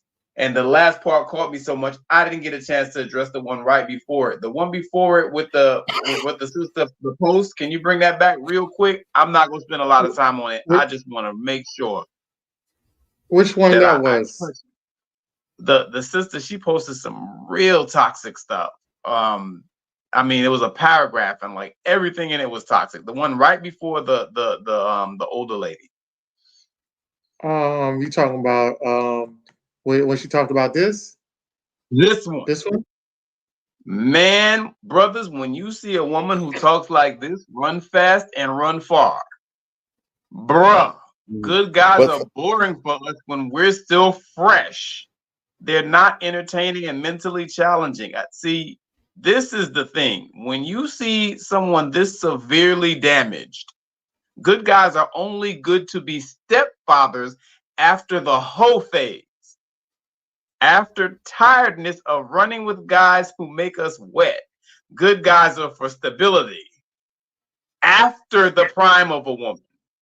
That is why we can manipulate them saying good men raise another man's kids. This right here, that should be somewhere on etched in stone on a wall, because this is the red flag. This is the red flag law as far as I'm concerned. You understand what I'm saying? When you have that level of toxicity in an individual, and then you still go and you decide you want to impregnate her or wife her or whatever the case may be, shout out Joe Smith, you need your goddamn head checked. You understand what I'm saying? Because she's telling you everything right there. She's telling you that you're just a come up, that she's just a toxic person, that she's a user, that she doesn't value men, she doesn't respect men, any of those types of things. And she's making it plain. She's not even trying to hide. That was breathtaking to me. But salute to her honesty, though. Salute to her honesty. I respect her honesty. We need more women to be honest like that, because a lot of them feel that. That's standard operating procedure for a lot of women, unfortunately. And when dudes when dudes call this out, they're called crazy, they're misogynist, whatever. But then the woman right there is saying it verbatim. Ooh. Like dudes, and even if they don't say it, we see this in the conduct and in the behavior. She is seething with misandry, seething with hatred for men, and some dude is going to go and take her out and wife her. But you know, the funny thing is, I will say this, and while I would never even bother to attempt the rescue mission, never. At the same time, the women like that, they actually have a chance. It's not a big one, it's very slim, but they actually have a chance to be rehabilitated. It's possible. Not likely, but it's possible, because just like AA, if you're familiar, whether you've ever been there, you have family that's in it, or you ever even heard about it or seen it in the movies, whatever, just like in AA, in Alcoholics Anonymous or Narcotics Anonymous or whatever, the first step on the road to recovery universally is acknowledgement. You have to acknowledge that there's an issue. When you are able to go out there and tell the world, this is my thought process, this is how I think, and don't run trying to hide it or cover it up, this is who I am, there's a chance that it can be fixed because the problem's out there. Now we just got to work on getting you to recognize that this is a problem. This is not the right way to go about doing things, that this is faulty. And then we can work backwards. But if we still got to fight you to acknowledge that this is how you're moving, how can we there's no way we can get you to the point where you're able to go ahead and acknowledge that, hey, this needs to be fixed, because according to you, there's the problem. Nothing's wrong. I don't think that way. I don't do that. Well, if you look at the track record, results hit differently. So, but Exactly. when we can actually have honest dialogue, then we can begin to change things and shape things. That's part of the reason why what we're doing here on this platform is important, because the purpose is to get these different subjects, these different ideas out into the public forum. Yes. Need to Exactly. get people out here talking about these things, thinking about these things, seeing these things through different perspectives, and then we can do something with it. Then we have Exactly. something to work with. Definitely. Well said. All right, so we got our next couple of our segments up. I want to get into the next one. Let's see if we can wrap it up quickly on this one. So which one is Yes. this is our Dare Men segment. All right. Yes. So we had somebody that typed into us through email, and I just reposted it on a slide so we can all read it together. Fellas, Good. first off, I love what y'all doing on the show. Much love. Please don't stop the great content and dialogues. Okay. I was dating a girl and we went on 3 dates. I even bought her flowers, the big bundles for her birthday, and delivered them in front of her friends. We have been vibing, but she was really a good phone communicator. She would text when she felt like talking and called only because I called her. I guess he must be saying we've been vibing, but she's really not a good phone communicator. She would text when she felt like talking or called only because I called her. Her hours of communicating were unique because she had a 5-year-old daughter. Well, I have been busy because I'm a busy entrepreneur, and sometimes I have businesses on the weekend. I went out with her third time, and after I walked her to a car, we kissed. She texted me when she got home. I did the same. I didn't text or call because I was super busy, but I didn't receive a call from her either. Well, she got mad and said she didn't want to talk to me anymore because the communication was lackluster on my part. So I did apologize, but I stated the phone operates both ways. Why didn't you call? I could have been in a ditch. Long story short, it wasn't good and we parted ways. Can you give me some advice on how I handle that? And what else should I do better in the future? Very, very interesting. Wow. This is something that I addressed in my book, and I have been working on it. It's coming out soon, but this is part of the vetting process, the relationship book of questions, my forthcoming book. What you can do, brother, what I advise you to do early in the relationship, early in the involvement, get an understanding of what the expectation is from her. I always discuss expectations literally within the first 7 days. And the reason I do that is because of things like this.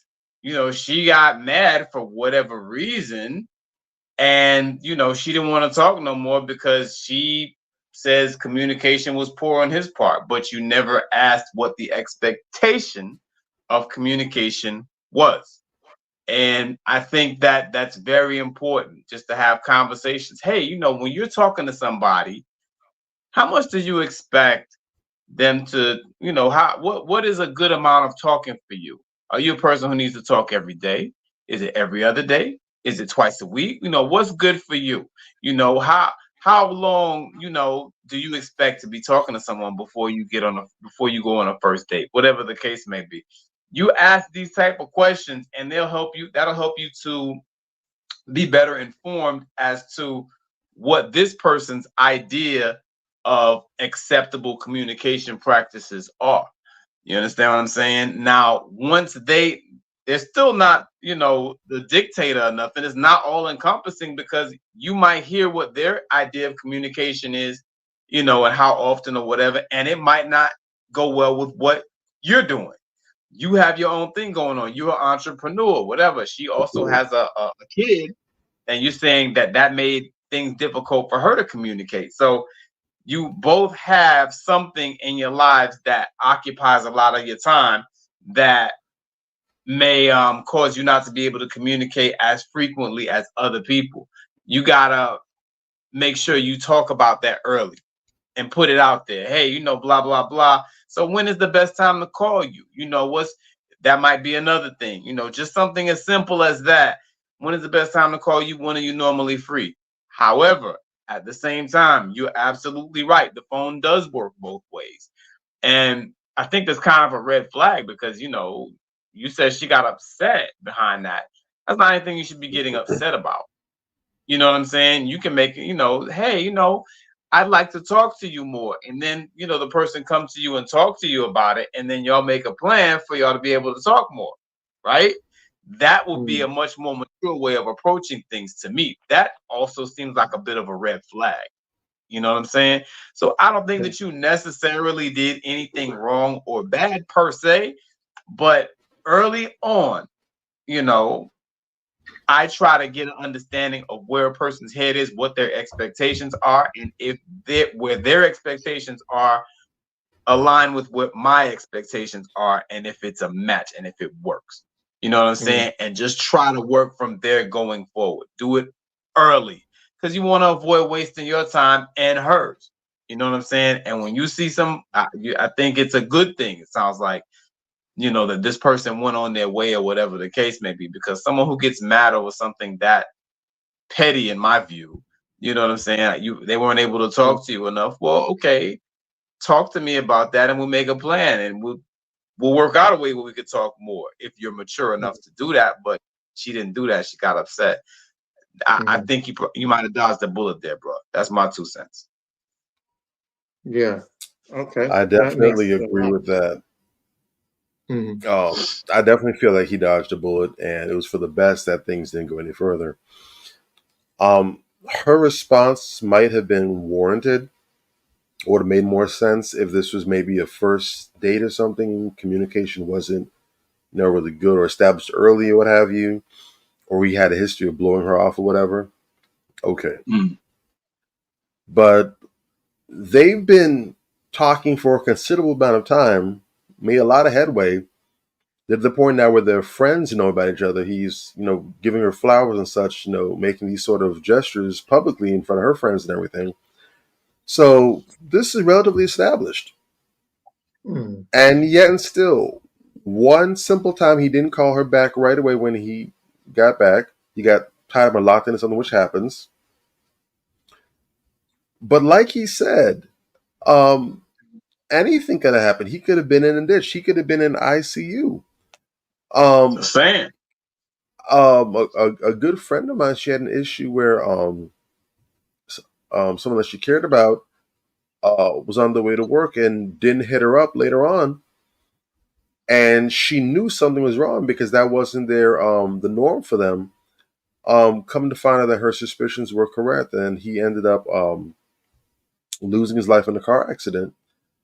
But she knew the first thing she didn't jump to, well, he didn't contact me or talk to me, so whatever, bye, you know, sick of him. No. Her first instinct was to jump to, I wonder if he's okay. Something is wrong. This doesn't feel right. Yeah. She doesn't know what happened. Buddy could have been laid up in ICU on a respirator. And here she's salty as hell about that. I've even had that situation before where there have been situations where I may have been blown off by someone or what have you that I'm supposed to meet. And the first thing I didn't jump to was, oh, this person didn't talk to me. No. The first thing that jumped on my mind was, I wonder if this person's okay. Yeah. And then I found out later on down the line that, oh, okay, so everything was fine. They decided they want to go ahead and show the ass. All right, cool. It's all good. But the instinct isn't to jump to the attack. I care about this person. All right. Right. Are they all right? Let's make sure that's taken care of. And then, all right, let's process elimination. Right. For her to demonstrate that that's her way of thinking, that's how she rationalizes, that's her process, that's how she works through things. I can tell that she's probably a very argumentative person. Yes. She's probably not a very peaceful person. She probably likes to fight and, have arguments and fuss. Probably more on the side of, I'm right, I'm going to get the last word or whatever. And if I am wrong and I fess up to it, I'll maybe do it days later on. Once I my system, whatever. Not very patient at all. Not understanding. She's getting on him for communication, but for her, communication means talking, getting back to me, responding. Nothing about listening, nothing about trying to gain understanding or clarity. This is not a person that is good for being in a relationship with. I'm curious to see what her parenting style is like, because how we do one thing tends to be how we do all things. So I'm wondering if she's patient in the way she deals with the child, especially if the child has issues or difficulties. Is she the type of mother that, is quick to jump down the child's throat? Does she listen? Does the child feel heard and all that other stuff? So a number of things that are revealed in that situation that ultimately lead me to believe that bruh lucked out. And it sounds as though things were kind of going well before any significant acts were done or made, for any real commitments were in place. He was able to get out. That's a blessing. And especially given what he does, I wouldn't be surprised if later on down the line he starts blowing up real big at a high level. And sure enough, someone's going to want to come knocking back on the door. You know how they do. Pull that tie with his wife. I had some good players and I let him go. What's wrong with me? What's wrong with me? You know how they do. So time will tell, though. But all right. I agree with both of your assessments on that. So it's nothing for me to even, because I pretty much knew y'all was gonna knock that out the park, especially with Major has his book coming out. Because the first thing I thought about when I read it was vetting and how important the vetting process is. So yes, sir. Breaking that down, fellas. All right. So next segment we're gonna get into is a question of the day. All right. So the question of the day is, all right. Should an ex be off limits to friends and family members after y'all two broke up? Or is it fair game if y'all spark a conversation? I think I saw a meme on Major's page about that, and I figured that should be the question of the day. So take it away, fellas. Man, as far as man law is concerned, I had to agree with DMX on this one. You know what I'm saying? Listen, you holler at one of my dogs, or it's any ex of mine should be off limits to the next man, and vice versa. That's how I feel. There's an exception to every rule, but that's legit how I feel. You know what I'm saying? And I kind of look at niggas real sideways that do little slimy shit, like try to holler at chicks that I used to talk to, especially if they were around. You know what I mean? And we used to roll, and like I was out and we was out and we was double dating or whatever the case may be. Like, nah, I could give a rat's ass, because I feel like I'm married to the most wonderful woman in the world and I'm good. But it says a lot to me about your integrity or lack thereof if you would even go there. You know what I'm saying? That, to me, that's like an integrity issue. That's like a character issue. There are millions and millions of other women out here. Why would you even think to go and try to jib with a chick that I used to rock with if me and you tight, if me and you rock? Now, if I just know you loosely, it don't matter. You understand what I'm saying? But if we was tight and we rock, it leaves a real bad taste in my mouth, makes me look at you funny style, makes me think that you a slimy little cruddy shit face nigga. Like that don't work for me. You know what I'm saying? But guys do it all the time, and girls do it all the time. And I guess that's why we have such a shitty ass dating pool out here, because people don't have no integrity, no rules, no morals, no scruples, nothing. It's just like anything goes. It's like a free for all. It's like Sodom and Gomorrah. You know what I'm saying? Like, that's how I look at the dating pool right now. And people who take that question and kind of run with it, you know, they strike me as the inhabitants of that city. That's how I feel about it. What you say, Bobby? Facts on top of facts on top of facts, with some facts jelly on the side. Real talk. You talking about how it done that thing, man. I agree with that. Of course, like you said, familiarity is going to determine, you know, what side of the fence that falls on. If you and your partner weren't really that close or whatever, and they went ahead and approached that person, as one thing, because we don't have that kind of relationship where we really owe each other sort of, you know, consideration or whatever. But if it's your partner, if it's your person, or whatever, it's a different story. Like, you know, that's really sideways and it's really suspect. Now, I would say if there were going to be any modifiers in that or whatever, it would probably definitely be related to time. So if you just broke up with this person or y'all just parted ways and, you know, not 6, 7, 8 months, not even a year, not even 3 months later, they're out here all booed up and close up. Okay. So this is super suspect. But if it's been years or something down the line, you know, maybe it was some event somewhere and they happen to bump into each other, could be some consideration there. If your dude came to you, if your friend came to you on some respectful stuff and said, hey, you know, I know you and such used to talk. We recently bumped into each other, started conversing, kind of feel some sparks there. Before things go any further, y'all want to approach you, get your blessing. Now, at that point, can be something to consider. There's some respect. They're trying to go above board. They're not trying to be slimy or suspect or you pop up. Again, transparency matters. You know, if you're moving foul, if you're moving sneaky, that says a lot. But if you're willing to, you know, we're not trying to be in the shadows. We're trying to be in the light about this thing. I respect that's something that you can, right. I can respect it. Probably going to have my blessing, especially if I'm doing my own thing. You know, hey, you know, no hard feelings. I'll do what you do. I hope it works out for you. But it's the way you go. Like, you could do almost anything out here in this world, depending on how you go about doing it. There's for the most part, there's a right way and a wrong way to do just about everything. Yeah. You can even talk real greasy to people sometimes, depending on how you go about doing it. It might not even come across like an insult. It might just be something that's going to leave you scratching your head or not sure how to respond. But the way you do things holds a lot of weight. Yeah. And if you go about doing that the right way, then might not be suspect. But generally, as a rule of thumb, leave it alone, man. The world's too big, man.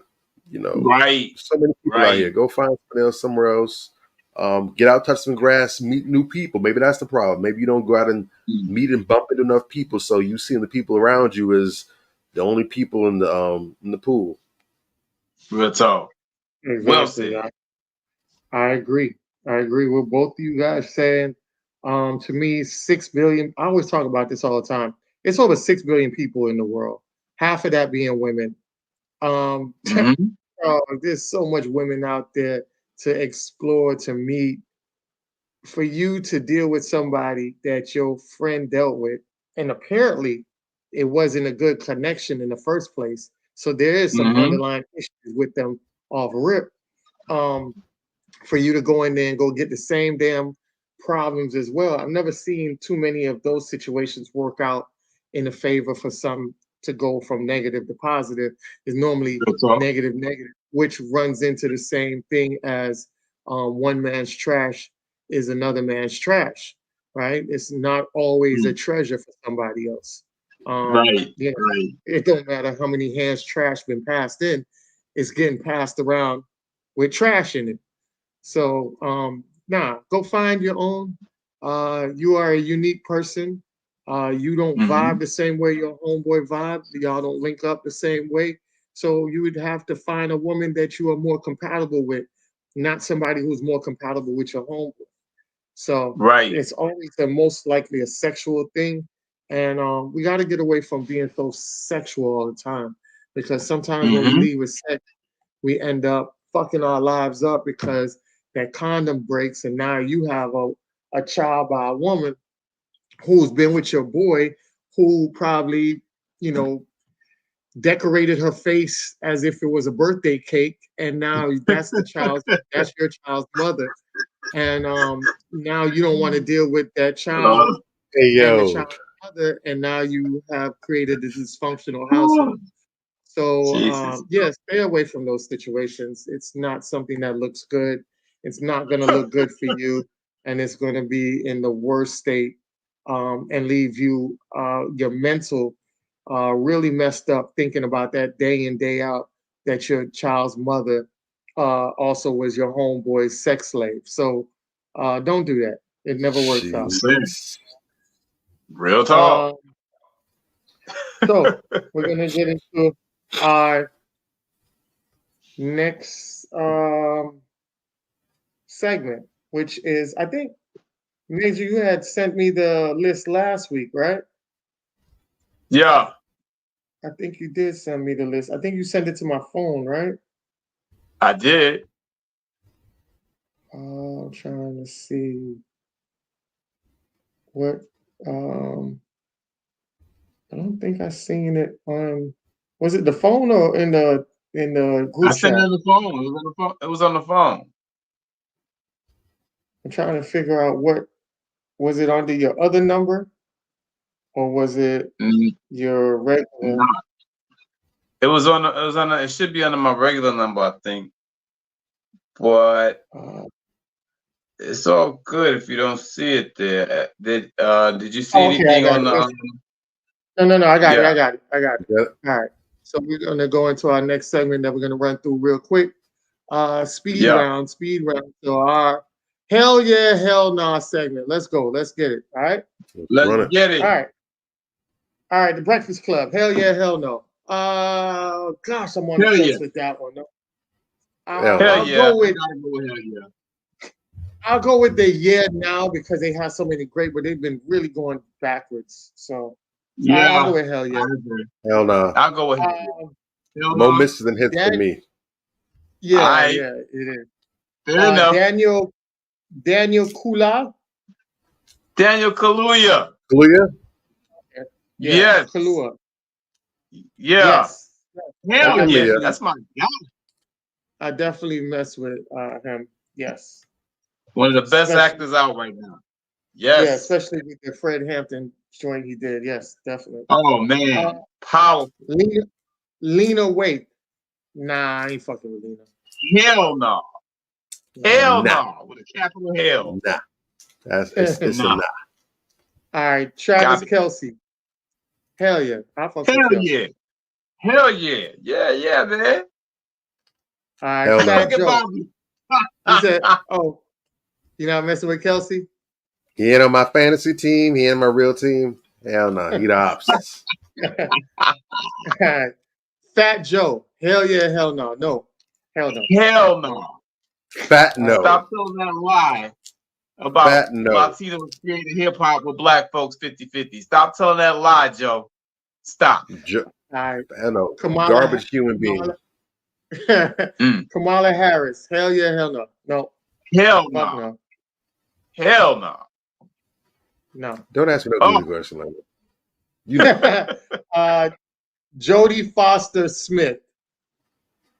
Hell no. Who is that? I know the name. Oh, her, yeah. Oh, okay. No. Hell no. Shout out to that nigga wake up. Shout out to that nigga wake up call. Man, she got a nigga wake up call. Woo. Yeah. Man. Tamara Braxton. No. Hell no. I'm not messing with you. Nah. All right. Chad Ochocinco. Hell no. Hell yeah. What? You tripping? Yeah. No, man. I ain't like Ocho on that flaw shit he talked about Keith Lee, dog. I was gonna play that tonight, but I was like, you know what? I'll leave that shit alone. Wow. So I'm gonna check it out. I'm gonna check it out. But Ocho's solid though, man. He might have had a bad moment, but he's solid. Yeah, I'm looking at it to see what the extent of it is, but pending that, hell yeah. Yeah, hell yeah. Ocho's solid. Samantha Lee. Hell yeah, hell no. Samantha Lee. Who is that? Purple, who this? Samantha Lee, that's a great question because I. You have the answer to it. Nigga, you the one Wow. who this. No, that's right. Samantha Lee, Tyrese's ex-wife. Tyrese's ex-wife. Oh, okay. Oh, hell no. Hell no. Hell no. You see how we had to find out who it was? That tells you all you need to know. Yeah, but she was making the rounds, doing interviews, so that's why I put her on there. Oh, terrible. I'm gonna do like Cory Booker. No. Let me say it again in Spanish. No. Mr. Let Go. Hell no. Can't stand that. Hell no. Oh God, that guy. He worse than Mr. Locario. Oh, he's another one of these. He's worse than Mr. Locario, and right up there with Derek Jackson. Nah.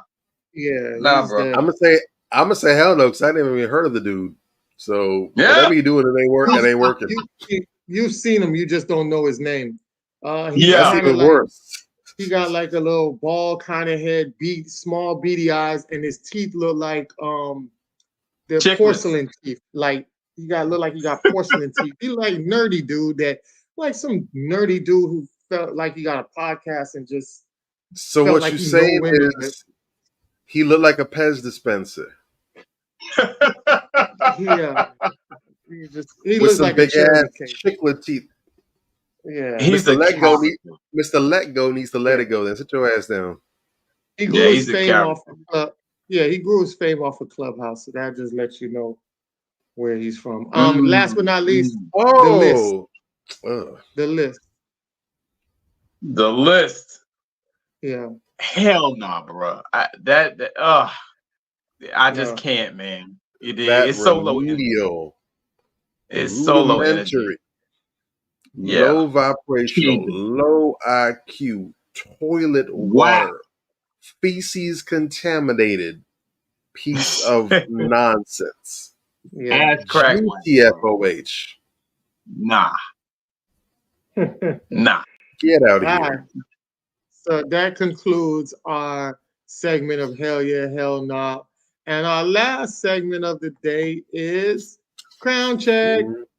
Yeah, that's right. This crown check is basically, tonight's show is perspectives, right? So it's like our queen for tonight felt like she wanted to go one way and was declined that way. So she's like, you know what? I'll make my way and do it another way.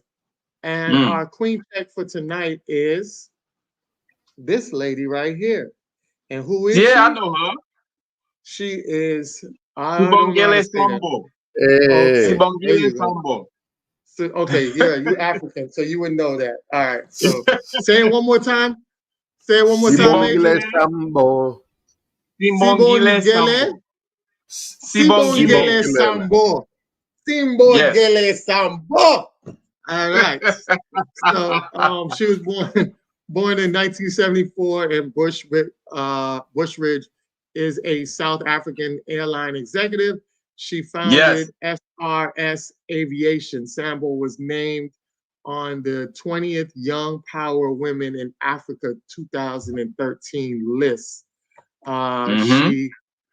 She graduated from the University of Zululand. Why did I want to pick this excerpt out about that? Zululand.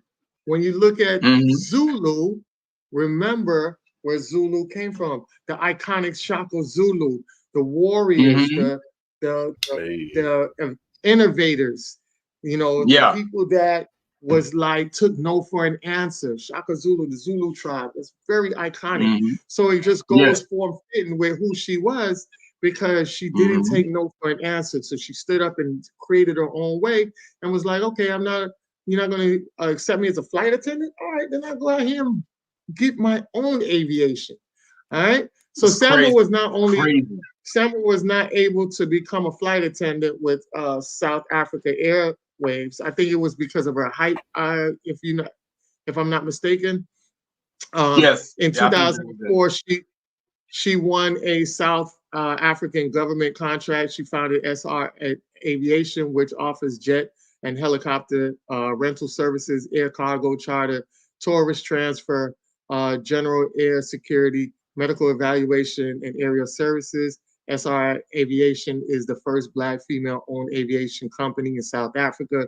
In February 2020, Sambo testified before Zondo Commission of Inquiry into state capture of the part-time Johannesburg as part of the investigation into South African Airwaves management, which was super dope because not only did she create her own aviation, but she also had them investigated to make sure they wasn't out here doing extra fucked up practices to hinder or stop people, and also a lot of corruption that goes down in that country too. So to salute to our queen tonight, and like I said, what's so unique about it is normally the word Sambo is somebody who is controlled, and here it is, she's doing the opposite of that with the name like Sambo. So definitely love that she beat the odds, and salute to our queen check of the night. And I'll turn it over to you guys, and you guys could close us out. Listen, very powerful crown check tonight. That sister right there is remarkable. Imagine if we all had that type of enterprising mindset. We go to apply for a job somewhere, we get rejected, and we go out and build a company that does that very thing. This sister got rejected for a job as a flight attendant and went out and started her own airline. This is why I don't accept the twerkers. This is why I don't accept, you know, the image of the Jezebel, you know, and the dancing on the tables in the restaurants and running around half naked, whatever the case may be. Sisters, you are powerful. When you are focused, man, you can do some extraordinary things. Shout out to that sister. I'm inspired by that story. That is amazing. That is really truly something that, you know, you just don't see a lot of. Who goes out there and builds their own airline? Wow. So, you know, to get back to the topic of today though, perspective. You know, a lot of us need to heighten our perspective. Fine-tune our perspective. With age, a lot of us should be getting a bit more understanding, and we should approach things differently. If you always do what you always did, you're always gonna get what you always got. You understand what I'm saying? But if you approach things differently and you look for different perspectives and you incorporate what you have learned into your thought process as you are dealing with other individuals, you should be able to be more successful at what you're doing. And I don't see a lot of that. I see a lot of us continuing to hit our head against the wall and think, you know, okay, if I go hit my head against the wall this time, it's not gonna hurt. No, the shit don't work like that. You understand what I'm saying? You're supposed to learn from your mistakes and do better going forward. So my challenge to you out there that are listening to us, you know, when you see other people make mistakes, when you've made your own mistakes, you understand, and when you're just dealing with people in day-to-day life and you see not only from mistakes, but when you see people do things well, let's learn from those things. Let's incorporate those things into our own thought processes and make ourselves more powerful, make ourselves stronger, make more intelligent decisions that can affect our lives in a more positive way. You know, anytime you can gain, you know, some different types of perspective, you know, just listen to the person. Sometimes you may not learn what to do. Sometimes you may learn what not to do. But it is important to incorporate other people's perspectives into your lifestyle, into your life flow to make you more successful. I think that at the end of the day, when more of us start doing that and start internalizing what we're learning instead of just, you know, oh, that's nice, that's cool, but you don't use it for yourself. When more of us start internalizing those things and utilizing them in day-to-day life, I think we'll be much better off. Oh, well said. All right, Bobby, you up? Yeah, so big shout out to Sister Simone Gile. That's amazing. You know, in most cases, it's difficult for people to hear the word no and to accept the word no. You know, you go out and you try to get a job. Sometimes you're told no. hit your head enough times, sometimes it's enough to make people just, quit, give up, try to find something else to do, and just, completely get discouraged. Not only was she not discouraged, but she actually was able to pick up even more confidence. And she went out there and decided, I'm going to do one better now. I'm not going to go ahead and try to become a flight attendant anymore. They told me, no, I'm going to go ahead and get my own company. I'm going to be able to go ahead and set the terms, whatever. That's a supernatural level of confidence to do that. And I'm pretty sure that speaks to the quality of her home as well, too, because in order to have a person with that level of confidence, that has to be instilled in you at an early age. You can come by it later on in life, too, but usually that's your mother, your father putting it in you, supporting you, giving you that love and really making you feel supported, where you have that kind of instinct to fall back on and say, you know what? I'm going to take it up another level now. I'm going to turn up the intensity. So big ups to that. Yes. And as for tonight's episode, in all that you're getting, get understanding. It's not just enough to simply exist and just, breathe and just show up. We should be learning from our existence, right? You have some people who literally, when they die, they have nothing intellectually to show for it. They've learned nothing. They're just as clueless in their adulthood and their later years as they were when they were children. There's been no growth in between. Growth comes from perspective. It doesn't mean that you're necessarily going to cling to everybody's perspective, but what should be happening is you should be able to make your own observations about the world around you and what's going on, hear other people's assessment about what's going on, and based off of what makes sense and what doesn't, pull all these different perspectives, the different points of contact, and draw them into your own worldview and formulate how you see the world around you. You shouldn't be living based off of someone else's perspective. But at the same time, you shouldn't be just shutting yourself off. You're not taking anyone else's perspective into consideration. It should be a mix. All right? Because you want to make sure that you're able to go ahead and dictate the terms on your own terms. You don't want to be living according to someone else's whims, but you need to understand that you don't have all the answers. It's not possible. You won't be able to live long enough to have all the answers. But if you're able to take in enough points, enough perspectives from sensible, sound people, and even a few dumbasses here and there, you should be able to go ahead and fashion yourself a lot of understanding and knowledge. The saying goes that a wise person learns from the mistakes of others. A smart person learns from their own mistakes. But a fool doesn't learn from anybody's mistakes. They don't learn from theirs, anyone else's. They just become the object lesson for everybody else. Don't become the object lesson. Don't be the fool. Be the smart person, or even better yet, be the wise person. A lot of people are very anti-intellectual these days. You have a lot of the perspective of mind your own business, or don't worry about that. What's that got to do with you? Everything should have something to do with you. Because, again, you should be able to observe, use your powers of observation, and learn based off of that. If I see several people walking towards a ditch and falling in, I should need to go ahead and fall in the ditch myself. I should be able to say, I see what happened to them. I have the perspective now to not go ahead and repeat the same mistake. Real talk. But we can only get that level of savvy through perspectives. We need to make sure we have the right voice around us. And if you don't have any sound voices around you, you need to get to a place where you can find those voices. And then don't just be selfish. Don't just become intellectually obese and just sit there and take all the perspective.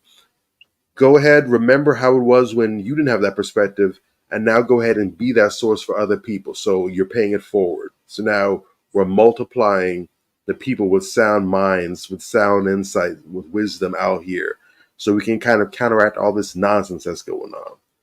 Because it says in the word that my people perish for lack of wisdom, for lack of knowledge.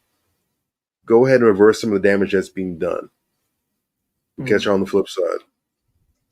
Yeah. Definitely. That being said, thank you guys for watching another week of Manifestation 2020 with us. Tune in next week for another great episode. And make sure that you guys are out here being super safe for the holidays. And we will have a segment coming up about protecting yourself with gun safety. Bobby been beating my head across the he been beating me across the neck about this one video that went viral. So we definitely got to get into it with some instructors and make sure that we are out here correctively training our children and people the right way. All right. With that being said, follow, like, subscribe. You know this. All day, every day. All right. Love y'all, fam. Peace. Blessings.